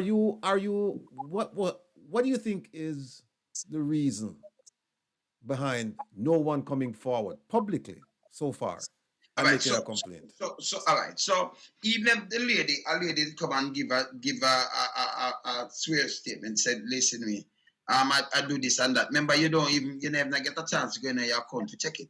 So you could just stick on your thing and say, yes, me lose my money, I want to get access to your account. And if them shut off your account, what you gonna do? And then you know what? Remember, you have 9,000 account there, you know. So if you hear that are coming like a real spider web now, the police have got to dig deep. I want to know who signed it. Because when a company are open, if you open a company, you have to have every dot and I cross and T's. You have to have every I's dotted and T cross, right? And then you have to have the shareholders, you have to have who signing on these checks. Before you even start for the employees then. Mhm. And you as an employer, because you're a turn an employer now, and you have your shareholder. So when I go into the bank, because remember, you're not a bank, you're a broker. So you have to deal with the bank now. You have to set up where the money I keep, which bank you use, and all kind of things. You understand? Right. So when them come and say, this woman do this, that means some fraud. You do signature, she have a checking book, or that you couldn't run a place and it won't so sloppy. So when I tell you something, I say, that now work. Who sign on these things? Who, you understand? So when you ask, you must have 2 out of 3 or something, right? For change check or you can move on money. She wait, I said the license for move 100 billion one time. Yeah, signatory, Because the them signature people have the authority. license. Yeah. Eh? Mhm. You understand? So you have to think who have the license. The oligarchs have it. You are Mark Crosby, them have that kind of thing. Them can move on money without them. You understand? Because of that. Them do. Them register them license for do these things. And you remember you have to pass to a lot of things and everything have to that up and everything. You understand? Yeah? So these are the things where you ask. So when them did want to push out a little, we call it a little fine ant. We don't call it scape ant. Come in and call it scapegoat, smaller than that. Scape ant. We don't buy into it. We don't buy into it. You understand? And by the way, then, you know, them have a lot of shell company. Herb, you know that, right? Them have a lot of company. Them just use one start the next one and just move all money and wash money. The FSC tell us them have a lot of money with them taking, right? Them all lend loan. And it's not a loan company. You understand? Them have to tell them stop it. Don't get a new client. Them still do it. So them above the law. Right? All I do is come out in the report, you know. Rattigan. Right. All of them come out in the report. You understand what them do about it? Eh? It stayed there so till this blow out of proportion. All right, so them did stop it from before. So much money, Bolton lose so much money then, man. He could have stopped from way back when. Right. Uncle one man dropped them money and all right. Right. The Prime Minister of Jamaica, but everybody else money sees for the time being. Let me just pick up on a point. Lisa made a point and said whether you keep your gains in the account or withdraw, you still pay taxes. I think it depends on the account, Lisa. I'm not familiar with all the accounts at that company or the account you can open in Jamaica, but I know like a 401k, for example, you really don't pay taxes on any gains until you start withdrawing the funds. So if you have further information, then please hit us up and let us know. But let me just move on quickly to the investigation part of it. Now, the Minister of Finance, Dr. Nigel Clark, made a statement that the Financial Investigative Division and the Fraud Squad, Fraud Unit, that they're the ones who actually requested FBI assistance. Where do you see this going without FBI assistance and with FBI assistance? Let's start with the without. Without FBI assistance, let me tell you this is a straight cover up without FBI assistance. But it's so good that we have federal agents working with like CTAC and some other companies. Them overlook certain things, right? So it kind of hard because it actually ever one time, everything sweep under the carpet already. But now it's hard. I remember say I use millions of US. It's not Jamaican currency now, you know. Correct. You understand? And it involves money laundering and all kind of things where the company are going with it. And it linked to other things and it must touch the SWIFT system. You understand? Not care what them do. Yeah, I remember the feds, them know a lot of things where they might not say what I do. Stay there, you know. Wink, wink. Herb, let me ask you a question. With the FBI investigation, where do you see this going? With the FBI investigation, the FBI is going to have to do a lot of retracing of deposits as well as investments. You know what, Herb? Stop right there. Let me stick up in. Let me rephrase the question. FBI and I'm reminded that Homeland Security, they have a role to play in this as well. HSI. Yeah, HSI, along with Secret Service, dealing with along with Secret Service and maybe Department of Treasury. So go ahead, answer the question collectively. Then. They have a starting point already because 2015, when 4 Americans appear to have lost their money, invested funds, they had an investigation back then, which is a big key. We don't know what they found out in 2015. We don't know what they, we know that they recovered their funds. So the question is, how were those funds recovered? And this to me should be where the investigation pivots with the U.S. side, because we already know that they got ripped off in 2015. We don't know the methodology. We don't know how the money disappeared and how it came back. So we need to relook at that case, reopen it, look at it, and use it as some kind of baseline to figure out what happened with the 40 plus investors who have currently lost their funds. The FBI is going to be doing deep dives. They're used to doing long-term financial and fraudulent investigations. HSI has not been deep into that white-collar stuff. Okay. But working with their previous records and what they found out previously, the FBI should be able to expand this investigation and do deep dives, whether on the dark web side, whether looking out for canceled checks and other type skullduggery that occurred prior to 2015. Okay. There should be no limitations by Minister Clark and the Finance Ministry or the Office of the Prime Minister on the FBI's abilities once they get started. This is going to go in all kinds of directions where they don't want it to go. And the FBI already has background information themselves. HSI has background information. The CIA, who's been down there, have background information. So when you start putting all of this stuff together, it's going to add up to money laundering, who has been profiting from money laundering, right? You're gonna And have, we know that money laundering went on Mexico, St. Lucia, Barbados, you're gonna have wire right? fraud too, along with money Wire laundering. fraud Yeah, too, and right? maybe bank fraud too So, as well. Yeah. so they're going to be turning over all these stones, and anything hidden under these stones is going to be discovered. let me just respond to Lisa here. Lisa said she was referring to stocks in a regular brokerage account, not an IRA or 401k. You're absolutely correct, Lisa, and I stand corrected.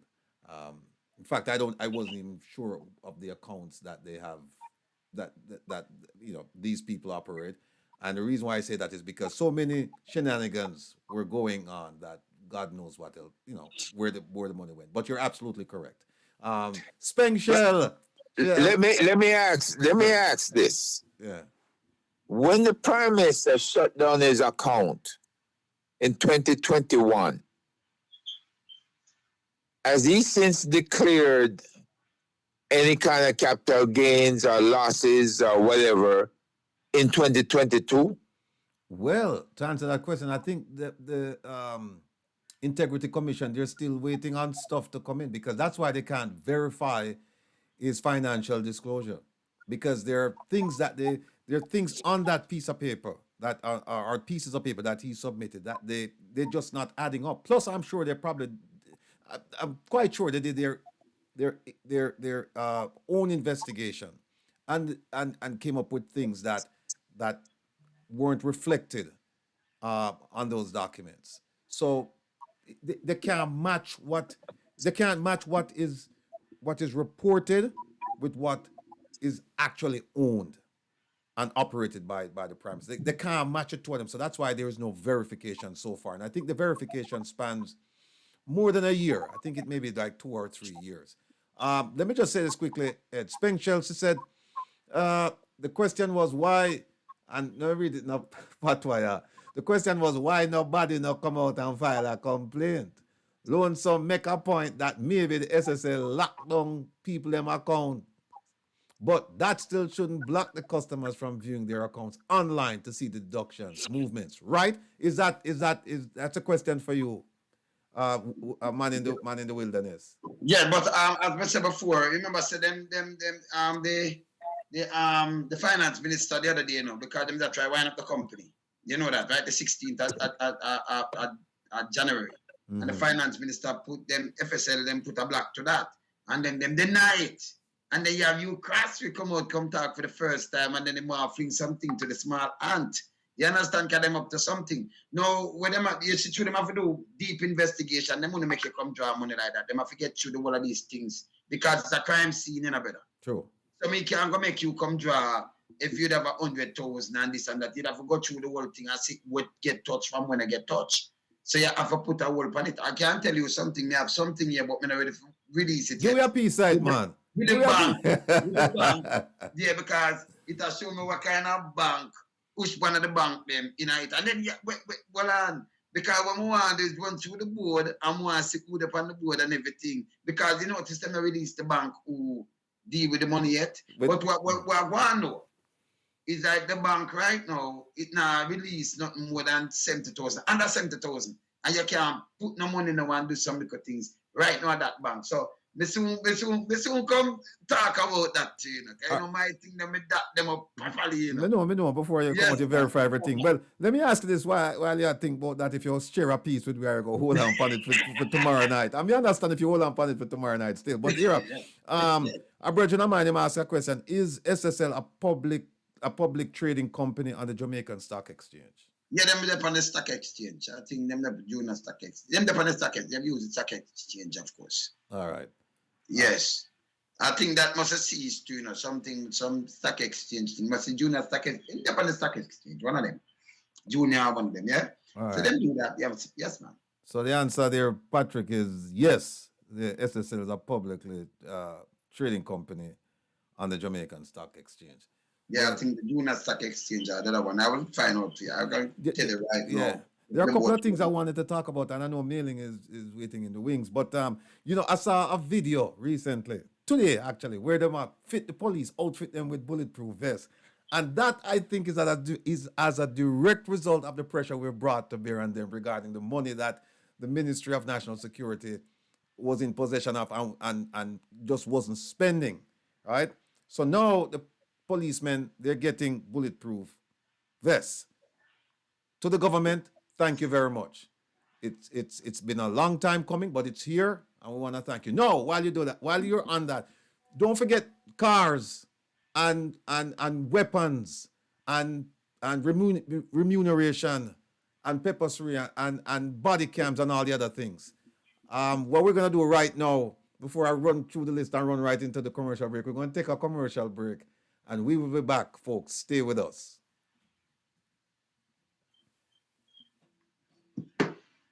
You on the break now? Honesty.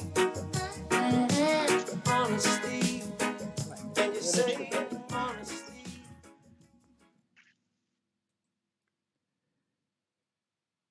Yes, folks, we're back. We're trying to get our resident dietitian on the line, along with we think we'll just have a few more minutes to converse with the wind, along with Herb. I say, be careful now. Be careful here. Sir. All right, ladies and gentlemen, we're joined by our resident dietitian, Miss Mailing Asu.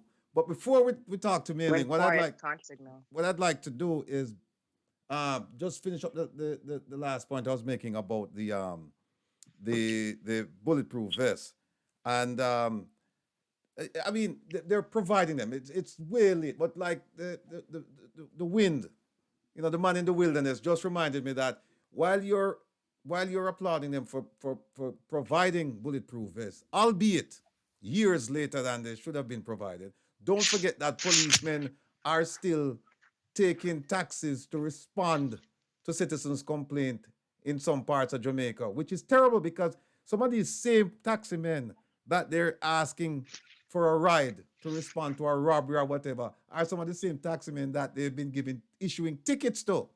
So, the wind, you want to finish up that piece for me?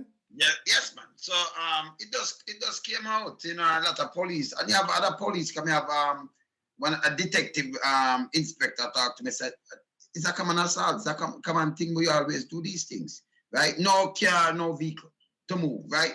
And you're gonna take a taxi, going to in an emergency with a gunshot or fire or something. You tell me something. If that taxi man get injured, or get killed by going up and might have up in gunman, but I don't. What the government gonna do about that? Yeah. You understand? It's bad. It's really bad. Because I don't think the police, them can't do no better, because they want to save a life or do something. But when you're a taxi man, you get police training. And you're driving, going out, think a man can open fire. And you coming up in a taxi, put your life at risk. Eh?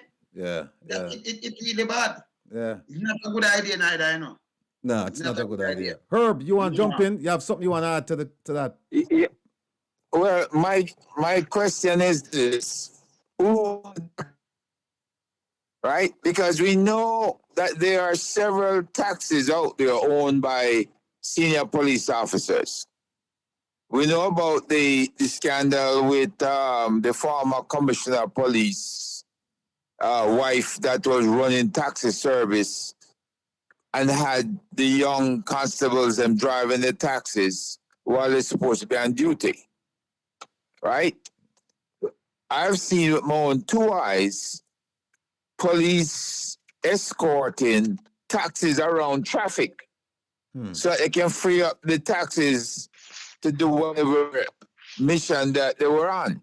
Mm-hmm. So again, it's not unusual to see taxis playing a role in police business or as a result of the police being instrumental as taxi cab owners.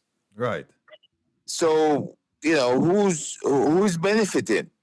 This is not to the benefit of the citizens. Right. Right. One of the things that we recommended when we recommended the fusion center is that for rapid reaction teams that you have motorcycles and not the actual cars, right? And you have swarm teams of motorcycle cops that are out there to respond in force, in numbers. A motorcycle can climb a hill, go down A ravine. pathway. Mhm. They can go into areas where cars can't get into, and Right. they can follow perps running away on foot. True. So a motorcycles are much cheaper. True. Especially, you have those ninja motorcycles. The police sees every police station in the back where they seize stuff. It's time they service some of them ninja bikes and start using them. Put police on the side and start using them to get around. There should be no policeman using no taxi. That's true, but it is You what have it is. enough seized bikes there that you can, and guess what? It saves you on gas money too. Mm-hmm. Mm-hmm. The government don't have to spend that much money. To me, it's utter nonsense to see the Ministry of National Security not enacting policies that utilize seized goods that been in storage for an excessive amount of time. Because I'm sure if I go back to Matilda's corner to the canteen to buy food, I see the same motorcycles sitting back there, Mm-hmm. haven't moved in almost 5 years. Right. So they got to make a change. All right. Something Well, has to happen. well, I'll tell you what, we're going to leave it there because we're going to pick up tomorrow night on the man in the wilderness. He has his regularly scheduled town hall meeting on Sunday nights at 8 o'clock. And Yep. Herb and I will be there along with, I don't know who else he has arranged to be on the program, but we know people are anxiously awaiting that program. So, Yes, so tomorrow night I'm going to be the Salah Cabinet Minister. I think it's energy and something. Philip Palwell. yes, indeed. Philip Palwell. All right. Well, look. And Zara Burton has agreed to come on too. Yeah, Zara from, what's it, 80, 18 degrees north, yes. Right. Okay, we're looking forward to that. And people, join us on the Man in the Wilderness's YouTube channel for that not to be missed town hall meeting tomorrow night at 8 o'clock. No, I have a special guest I want to introduce here. Let me see that beautiful smile. Ah, there you go.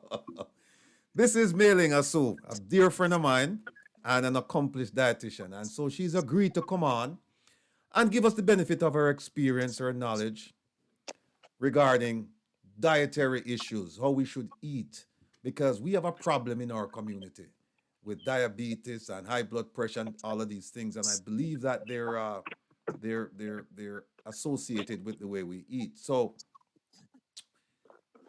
Mailing is no stranger to Jamaica and Jamaicans. I don't think she was born in Jamaica, but she knows Jamaica better than most Jamaicans, right? And so what I do is I don't want to talk about her because she's here. She can talk for herself. So Mailing, who is Mailing Asu? Tell us about your background, your education, and your culture, so on and so forth. All right. Hi, everyone listening out there this evening. This is Mailing Asu. I am a dietitian by trade, but that's not who I am per se. I was actually born in the Caribbean. A little fun fact: I'm half of a twin, and we are identical. So you never know who you're going to see when it comes to me caring for patients, whether it's me or my sister. Just kidding, that can't happen. But yeah, I was born in Trinidad and Tobago. Grew up there. To my early years of life, young early years of life, my parents are very ethnically diverse, as you would find with most West Indian families.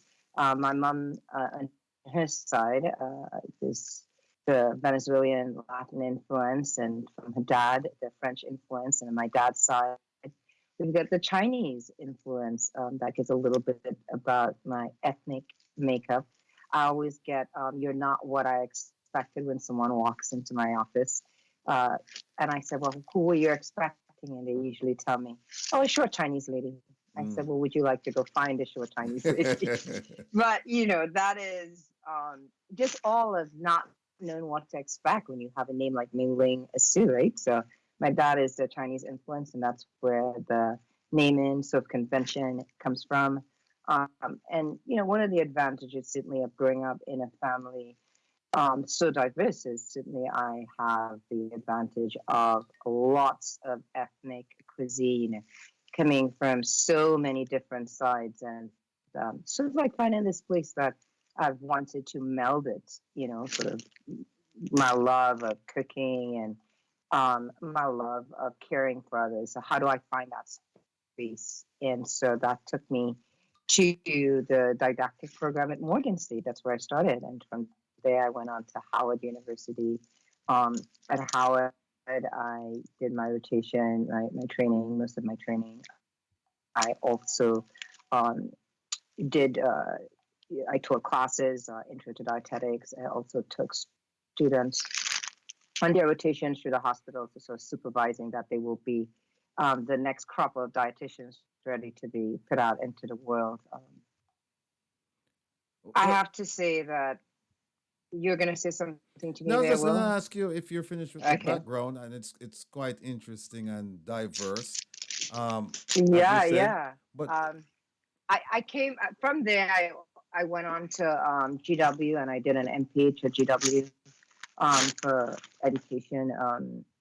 That MPH really is a segue into me wanting to do things on a more global stage. Trying to fix problems that are so fixable, and people to reduce mortality in places where it doesn't have to happen. Things like maternal child healthcare. That's a big, piece of me that I've been collaborating with a team of other wonderful women to see how we can, go into Nigeria and help with this, reduction of the mortality rate for women, just through basic healthcare, that they should have. well, that you mentioned healthcare. Let me ask you this: what Mhm. exactly, you're a dietitian? What exactly does a dietitian do? And the reason I ask it because in Jamaica, at least when I was growing up, we never have any. There was no such profession as a dietitian. You just eat whatever was cooked and put on the table in front of you. And we're finding out now that Right. for at least for some of us, it wasn't what we should be eating.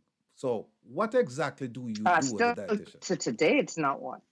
Okay, well, talk to us. Talk to All us about right. that. As a dietitian, first of all, I encourage everyone to visit my website here, and Mm-hmm. they will give you the full FAQs on things like that. And that's www.camna, CAMNA, all one word, Camna Med, Could you repeat that, please? US.com. I think there was a little break there. Okay, it's www.camna, CAMNA, med, MED, US.com. Okay. It's all one word. Mm-hmm. I encourage you because that's a question that we get asked a lot of times. And so there's this little, thing that, okay, I'm going to see the nutritionist. I'm going to make an appointment to see the nutritionist.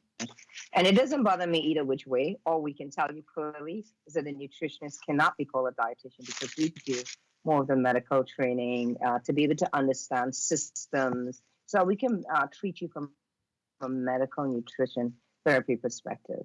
And so if you head to the website, that's going to give you a little bit more detail. It's something that you can digest a little easier. Okay. Okay. Mm-hmm. Yeah. But, Will, to get back on you about eating, it still is a big situation about, yeah, you eat what you're given, but you have to think about the knowledge behind it. What knowledge do we have about what we're eating? Hello? Can you hear me? Yes, yes. What was it? Yes, I'm here. Yes, I said, the question is sort of like, what knowledge do you have about what you're eating, right? Nobody really has. We think we're doing good. We hear little media plugs about this diet being a good diet, this drink being a good drink, have more of this, have less of that. And, we're, instead of being really just taking the time to be a little bit more informed, we sort of operate like wagonists and we jump onto the next great fad and hope for the best. Mm-hmm. A good example is kind of like that Ozempic drug, and that's not to knock it, but it's to say, the purpose that people are using it for, you are really hampering others who actually need the drug for the purpose that it should be for, right? For their diabetic condition. But, it's the new hot weight loss drug and everybody wants it. Can't tell you how many phone calls in a week to ask about, do you do Ozempic? No, we don't. So let me just say that clear. We don't. Mm-hmm. What, yeah. So, I mean, go ahead. What somebody just sent me a question. What is the cause of diabetes? Well, you have several ways that can happen, right? So one, you can have what we refer to as juvenile onset, where this is, something that's happened that's inherent from your birth. When you are born, your pancreas isn't producing insulin in a manner that it should produce insulin, right, to help you. And so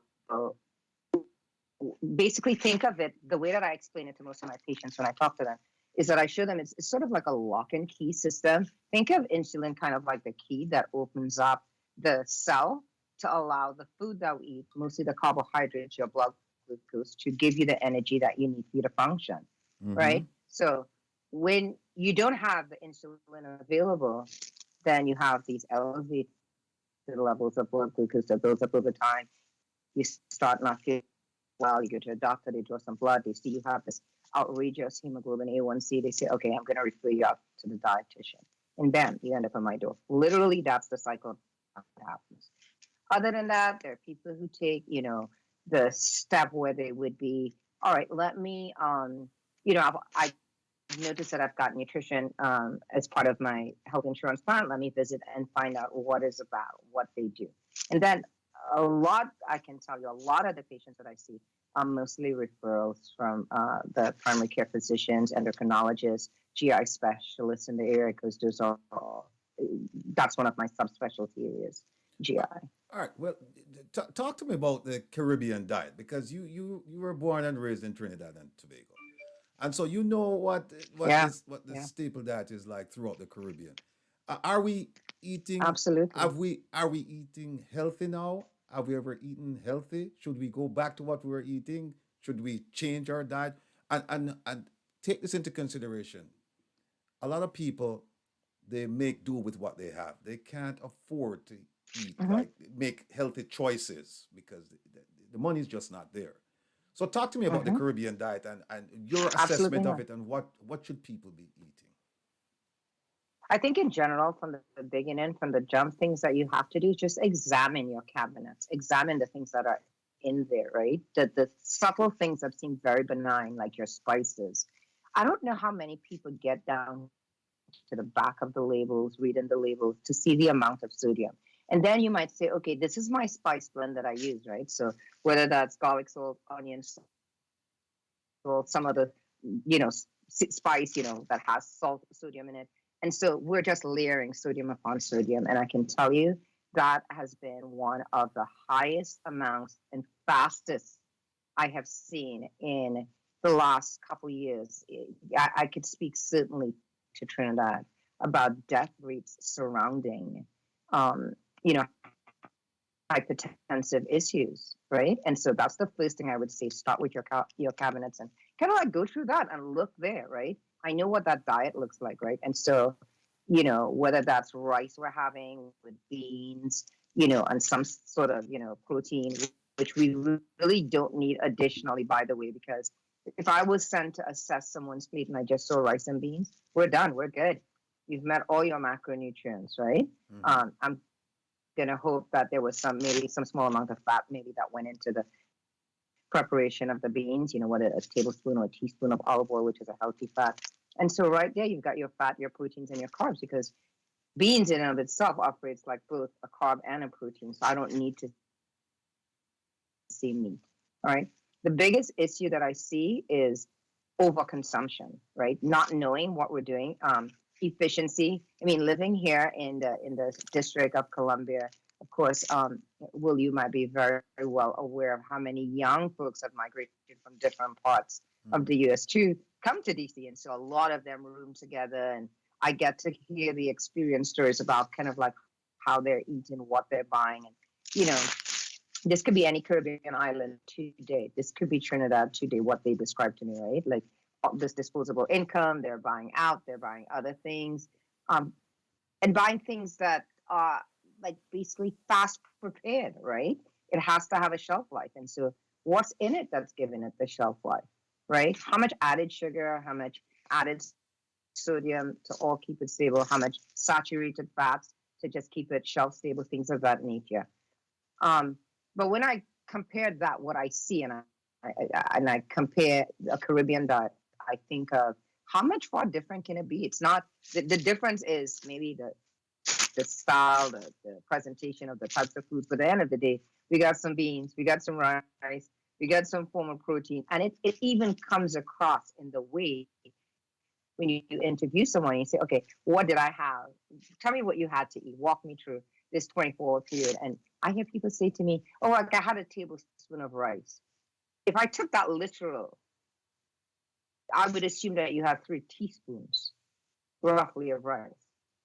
And we all know what a teaspoon is, but you know, being able to understand from a cultural perspective the difference of what that person is referring to, what they are calling a tablespoon, is really what is a serving spoon.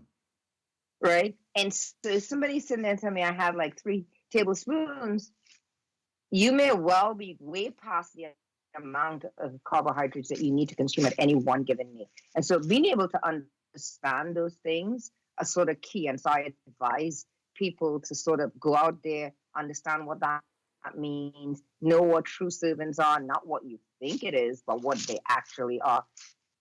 Because I can tell you 90% of the times I've ever asked someone, like, what's like a serving of, you know, like, let's say rice or pasta.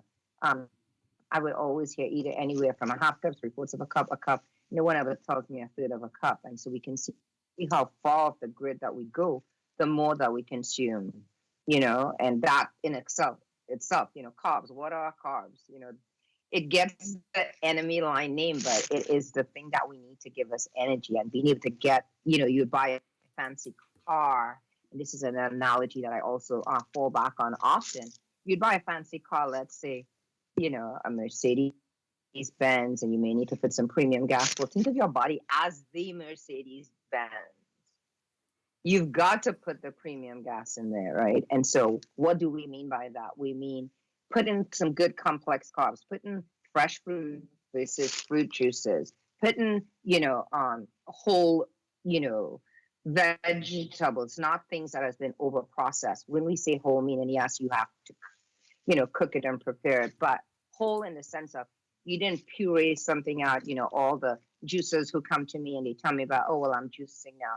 And I am, you know, I kind of sit stunned a little bit. In my early days, I would probably say, oh, that is so admirable and that's so good. But the more you grow into a field and the more you learn, you understand better that it's not that it's bad for you. It just peaks your blood glucose and it crashes. And since it's already been blended, it's just flying through your system. And so, you know, if you just have something to eat and let's say another carb product and you don't have the insulin available, this excess blood glucose can't stay floating in your system. That's converted, and the conversion is to fat for storage. And so that's why we're seeing more and more and more. I mean, yes, we have people who are genetically predisposed, but a lot of it is diet and things that can be fixed by a diet. All right, I have a couple of questions here on my own, but then Go ahead, shoot I've away. got a few more questions coming in. One of them is Okay. there a direct link between diabetes and high blood pressure? You know, I wouldn't say just boldly it's a direct link. Yes, certainly you'll see one thing maybe show up on your lab work first versus another. But I mean, is there a link? Is it a comorbidity fit? Yes, there is, right? So usually if I see somebody show up and they have diabetes, I can pretty much bet that, you know, in a couple months, by the time I have another lab done, if they're not really trying to make a conscious decision to change the way that they were eating that led them to the, to me in the first place, then I can pretty much expect I would probably see high cholesterol. I might see an out of whack sodium level, and yeah, those are the things I'm looking for. And if we're seeing at least 3 out of what we consider the 5 conditions that we're generally looking for, yeah, we know what we're in for, what we're generally dealing with, and it's either that person has a willingness to fix it right away, and we would see that happen, or what we'd see is that there's no desire to make a change. Okay. And yes, there are people with zero desire to make a change. Okay. Another question. And actually, this is several questions. I'll just throw them Go out to ahead. you. Anyway. Where does the dietitian fit into today's drug-oriented medical system? Do dietitians see clinical patients? Because we just don't hear about that. And the third one is the World Health Organization has declared the Mediterranean diet as the #1 in the world for years now. What is your take on it, particularly relating to the Caribbean Jamaican ethnicity? I am all for it. That is what I go by. We'll start with your last question. Mediterranean. I can't tell you how many times in 1 week I dole that out, as I even send it to people, kind of like, use this as your guide, follow this. I'm happy to send you it as well, Will. But that is the way that I literally live my life. When I ask, what do I eat as the dietitian? What kind of diet am I on? I tell people that I literally follow a diabetic diet, even though I'm not diabetic, because it entails managing the amount of carbs that I consume at each meal. Entails being mindful that I'm not over consuming carbs, because that excess is going to convert to fat. Who am I going to complain about if I'm putting on the excess? Who am I going to go complain to, right? So that the Mediterranean diet is definitely one of the ways I go. I kind of listen for that when I'm interviewing people, in the sense of, look, are you integrating fish as part of your diet? Of course, people have their, reasons why I may or may not, and you have to listen to those reasons as well. But in general, I'm definitely pro the Mediterranean diet. I am a big fan. Lots of, I don't really do rice. I do more of like your butternut squashes, things like that. That becomes my rice. And if I do rice, I'm doing brown rice or black rice, something of that nature. Mm-hmm. All right. What your next question? Can you read? Yeah. Repeat your first The first one. Where does the dietitian fit into today's drug-oriented medical system? All right. For me personally, I can speak for myself. My job is always, number one, to get you off of your medicine, right? And again, it depends on where you start. Every clinician is sort of different in their approach of what is your goal. Some people may just want you to help you to manage, and that means manage together with medicine. And you do need that at some point, but my ultimate goal is to get you off of it and to create a plan that allows you to come off of it, and to be realistic about the plan, right? Because I don't want you to believe that it's something that's going to happen within 1 year, because it's not just me, right? I am doing one part, and your primary care physician or your endocrinologist or whoever else you're seeing that is following you through your conditions, who has you on the medication, they're the ones who are going to say, okay, well, guess what? For the last 3 times we've done labs, which is done pretty much every 3 months. Last 3 times we see in a decline. Let's use diabetes as an example. Your hemoglobin A1C going down. So you know what? We may wean you down on your metformin that we started you on, right? They're not going to take you off of it right away. I mean, most physicians may see that probably as a little bit irresponsible if they go just straight to taking somebody off of it, right? But I don't think that most of the physicians that I work with do not take you off of it right off. They will wean you down. And if you continue to show that sort of trend, you're off of it, and that's our goal. I'm happy, you're happy. I got you to where I said I would get you. All right. Right.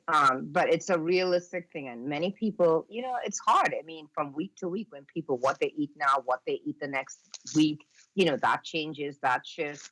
And mindsets shift, life changes. And so somebody, the energy and the effort they put into trying to get off of this medicine up front may, wean, it may just shift. They may not want to spend that and invest that time and just switch back. you know, and all that we've worked on is gone out and we have to start over again. All right. The But first, that's my position with medicine. the next question is: do dietitians see clinical patients? Because we don't hear Yeah. about that. Yeah, actually, here definitely. I mean, certainly in in America, um, we do. It's covered under most health insurance plans, right? If it's something that's part of your plan, if you have insurance and you've never really looked it up to see that you may have nutritionist services covered, that is a service that's covered. I myself personally accept pretty much most insurances, except a couple of the major ones that I don't.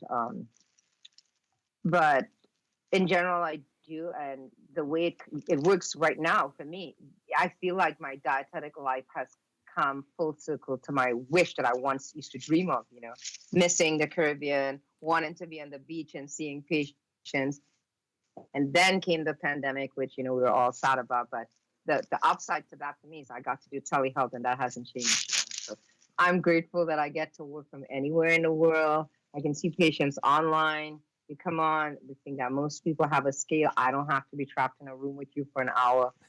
Not that it will be bad, company will, but I just do not want to get anybody's germs and bring it home with me. No, Okay. that's all right. I fully understand. but yeah, so that's the upside of my dream life came true with because of the pandemic. Yeah, I now totally telehealth medicine. All right. Here's an interesting question. Mhm. The question is a dear friend of mine. She said, "Not everyone knows what is the Mediterranean diet. Please explain." And I'm thinking that if you can compare to something like oxtails and the thick brown gravy with rice and peas and you know what I mean, and then you put a little veg on the side. If you can compare and contrast those, the Mediterranean diet with that kind of diet, that heavy sauce, meat, spicy type meal. Okay. Definitely a lot more beans, a lot more fresh veggies. Those are the things that I mean. I grew up on this just because one on my mom's side, I'm dealing with French influence. My grandfather, his mother is Polish. I'm dealing with all those influences on that side. My grandma, I'm dealing with the Venezuelan influences of food. I come to the Asian side, which I live mostly, with my dad's family. And so that was always Chinese food. So much so that my sister and I used to try to sneak out to get what's outside because we were tired of this. We were like, every day, all of these veggies. But it does. I mean, it's the only thing I know and I now understand why it works this well, at least for me. There's something called aging in the life cycle. And so just to touch on that briefly, it's kind of like, you have a baby straight out the womb. Well, baby can survive on infant formula, specific with protein peptides for them, or mom's milk if mom's breastfeeding, right? But reality is we couldn't give an infant food, right? Table food that we are currently eating. And so baby gets like 6 months and you start up on the regular sort of food, soft food that you start serving the baby. And then of course, you start trying different things and that aging in the life cycle affects a lot of us with our stomachs. And so for me, that Mediterranean diet with, more of the veggies, more of the beans, even some beans you have to be careful with again, and it comes down to where things are sourced, right? So having things like that's a whole other topic that, we could talk about things that are being ethically sourced so that we can have those. The Mediterranean diet for me personally is more of what I enjoy on a daily basis. You talk about veggies. What would that look like for me? It would be like some grilled fish, some broccolini, some butternut squash that I've grilled in the oven. That's my meal. So I've got my greens, which is like my veggies, my butternut squash, which becomes my carbs, and my fish, right? So it's grilled. I've nothing that's deep fried. I've nothing like those delicious brown stews. It's got all this extra sugar. And those are some of the things that we really have to start to watch. I think listening to your body more than anything else is the first thing that you should really try to do. Like really listen to your body. Your body tells you what it needs. We just hit the override button, or we either go excess. Well, let me just say this to my listening audience. If you haven't, and I guess no one has in my listening audience, eaten a meal prepared by Mele, I have. Don't embarrass me, Will. No, no, no. Extremely delicious, but not something that you would see every single day, you know? She does an outstanding job. And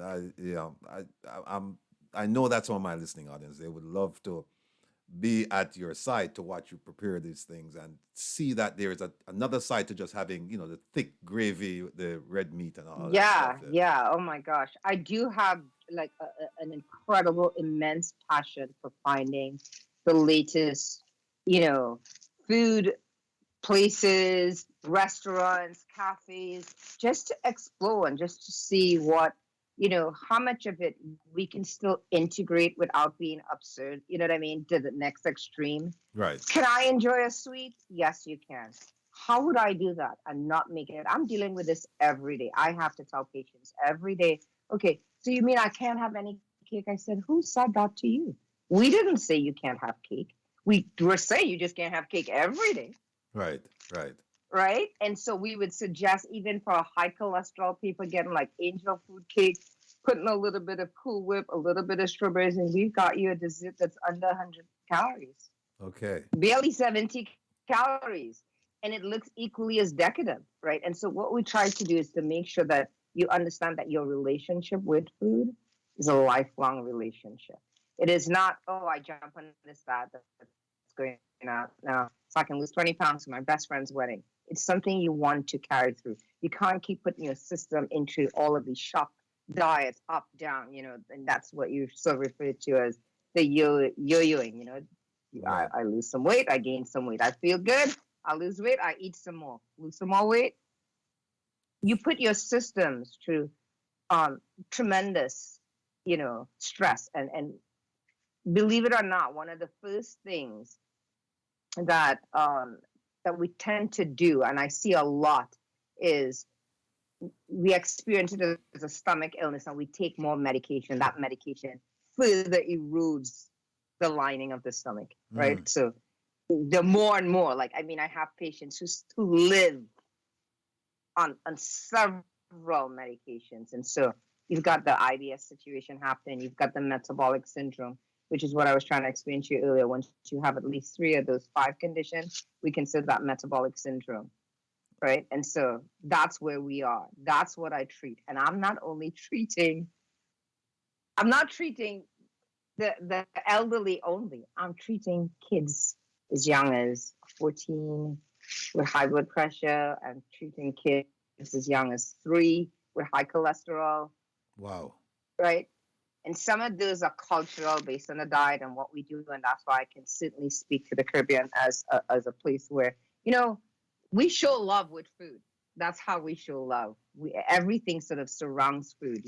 We're having a get together and it's always food. And we, but really thinking about what we're putting into something and the people that we're going to serve and the impact it's going to make. That's sort of like what we definitely need to, when we cook and we prepare meals, think about in a very mindful way. And I don't feel like we're always mindful. I feel like, if we can get it shortcut and easy, then that works. It's less time on me, but it's also less time on you down here on earth. Okay. Lisa made a couple comments. She said, we eat too much starch and sugar in our community. Rice is the worst. And she went on to say, my mother and father are diabetic. I am not, because I intentionally did a lifestyle change. I eat clean. That's correct. I eat clean animal protein, vegetables, eggs, avocado, and olive oil. No sugar, no rice, no alcohol. Lisa's really on a great path. And if Lisa's out there listening, Lisa, you're on a great path to, understanding what it is to have a lifestyle change. When people ask me what diet I'm on, a diet is what you eat day in, day out. Not the fad diet that you jump on for 10 days hoping to lose 20 pounds. Unrealistic, right? But what she's doing, watching her parents, that's it. They're a source of guidance for her to let her know, look, this is what they grew up with. Maybe they didn't know better. We grew up in a time where families would say to you, oh, there are people who don't have food, so don't throw away what's on your plate. And you kind of force yourself into this, eating more than you should instead of listening to your own cues to know when to be done. You're full, you're satisfied. That's it, right? Albeit there may be other conditions, medical conditions that will prohibit some people from, knowing these cutoff symptoms. There are patients that I treat for other things like Prader-Willi syndrome, which is they don't even know when to shut off. These are folks who do not know when to shut off eating, right? And of course, they end up resulting in exactly what Lisa is talking about. Many of them end up with, being diabetic. They just eat lots of carbs. Okay. Lots of carbs. It sounds like you're talking about me, Lisa, but you and Lisa talking about me. But here's another question. With a family history of diabetes, will a craving for sugar lead to sugar diabetes, as we Jamaicans call diabetes? Oh, that's funny. I always hear that. And whenever I hear that, it's an inner personal chuckle just because I know what they mean. Right. But I mean, diabetes, what is diabetes? I mean, diabetes, like I said, that it's coming about because your pancreas is no longer functioning to give you the insulin that you need to help in the breaking down of the carbohydrates that you intake, right? So what are carbohydrates? They are sugars, one word, right? So the bread, everybody else that gets the bad rap, everybody's under the one umbrella, right? The thing is moderation, knowing. And I'd be happy to share a list with you. Well, I don't know how you share stuff with your listening audience, but yeah, knowing what actual sizes are. Having parents who've had diabetes does not necessarily always predispose you to it, right?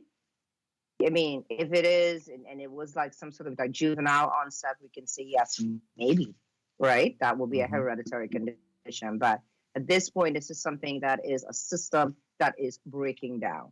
A system that is breaking down because we're asking it to do more than it can do and more than it can deliver. Your pancreas, visit it, check it out online, see what it does, understand how it works, and then maybe wouldn't overwork it that hard. No more than you say, you have got a blender and you put it on. If we're overworking it, you start smelling it smoking, right? Yeah. The motor is just tired. It can't give anymore. Unfortunately, we're not smelling our pancreas smoking in the sense that it can tell us, hey, I'm overworked right now and I'm still trying to work to keep you going. And there's a point that it cannot give you what it needs. Right? So that's how you will get diabetes, when that can't support the carbs that you're taking.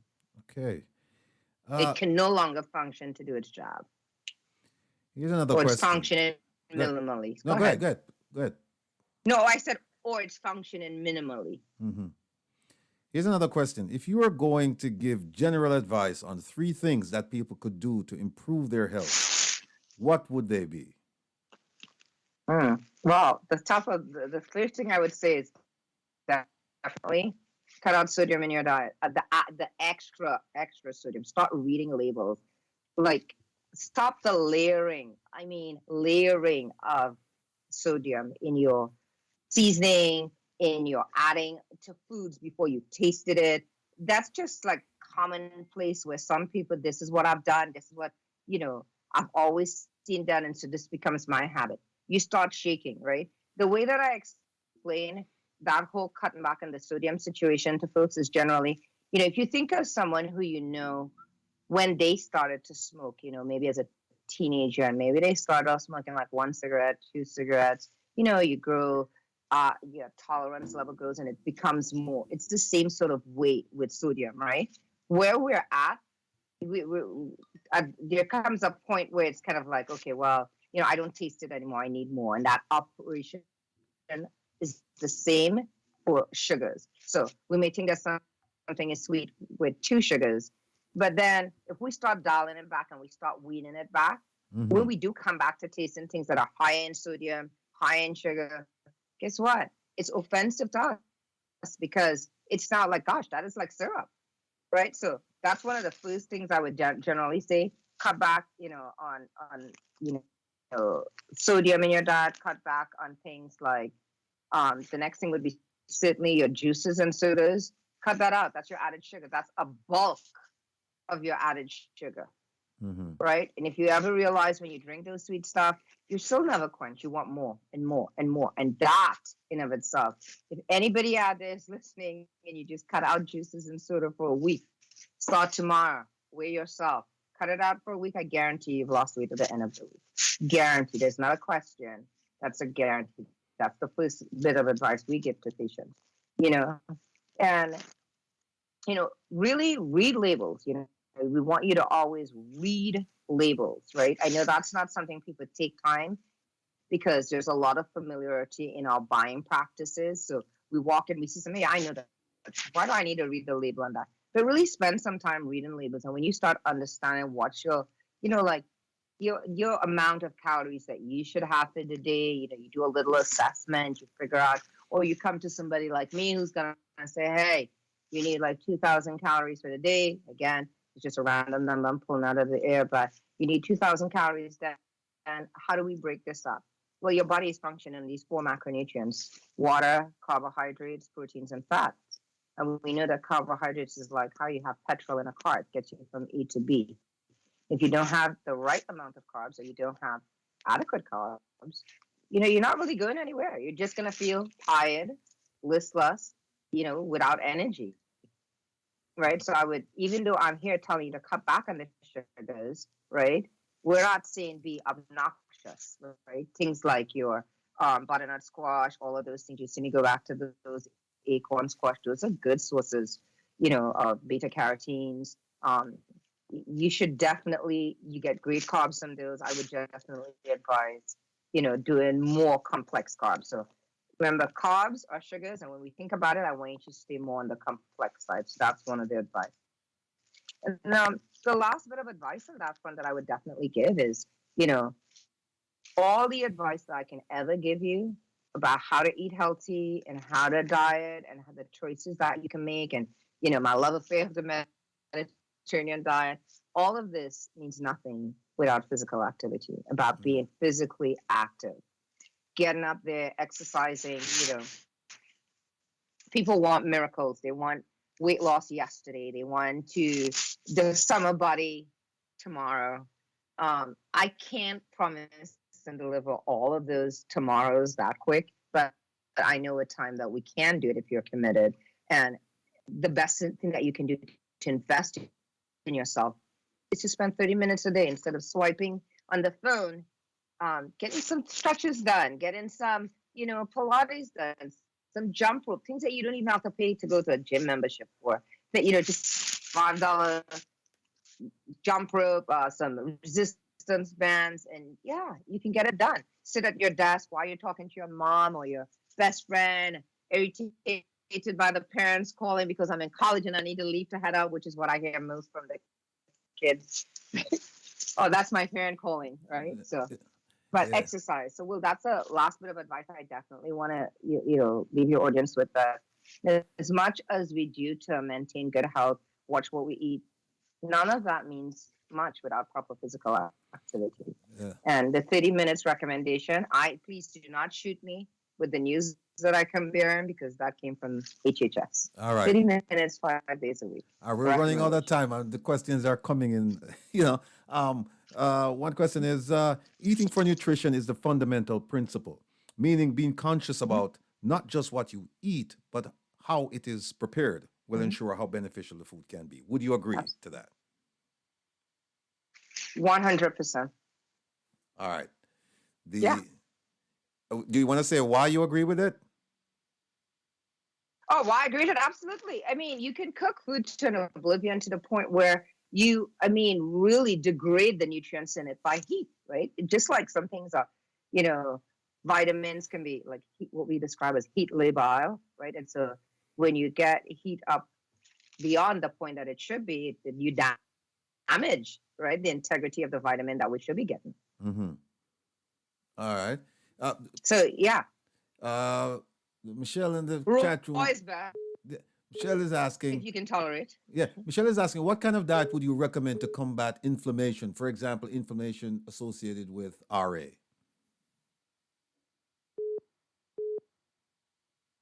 Anything that removes sugar from your diet. Sugar is an inflammatory process. So as much sugar as you can cut out of your diet, that's where I would start. And Lisa says, eat live food, lower your Can you carbs. hear me well? Yeah, I can hear you. I can hear you. Can you hear me? Can you I hear didn't me? hear you. You're breaking up for a bit there. Can you say one more time?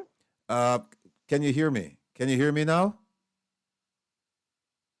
I can hear you now. Okay. Now, Michelle, Lisa says, well, it's advice she was giving Michelle, said eat live food, lower your carbs and grains, eat clean protein, no alcohol, take fish oil. We only have a few more minutes, but what I wanted to ask you, what are your take on this organic drive? Because it seems to me that they're saying, you have to grow food a certain way, but then they're adding fertilizer to the growth of those plants. And how does that affect your intake once you start cooking and eating that? Yeah, I mean, things degrade at certain heat levels, right? And so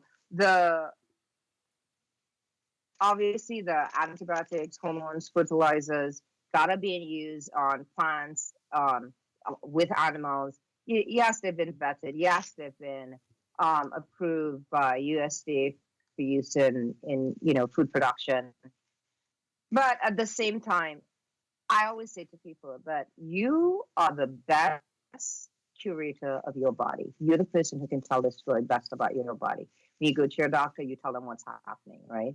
And so for all of the things that you may consume, right, those things can have, even if they say that it's safe, can have detrimental effects. For me personally, when it comes to like the organic aspect, I get asked this question at least once a day in any session. What are my thoughts on organic? What's the approach?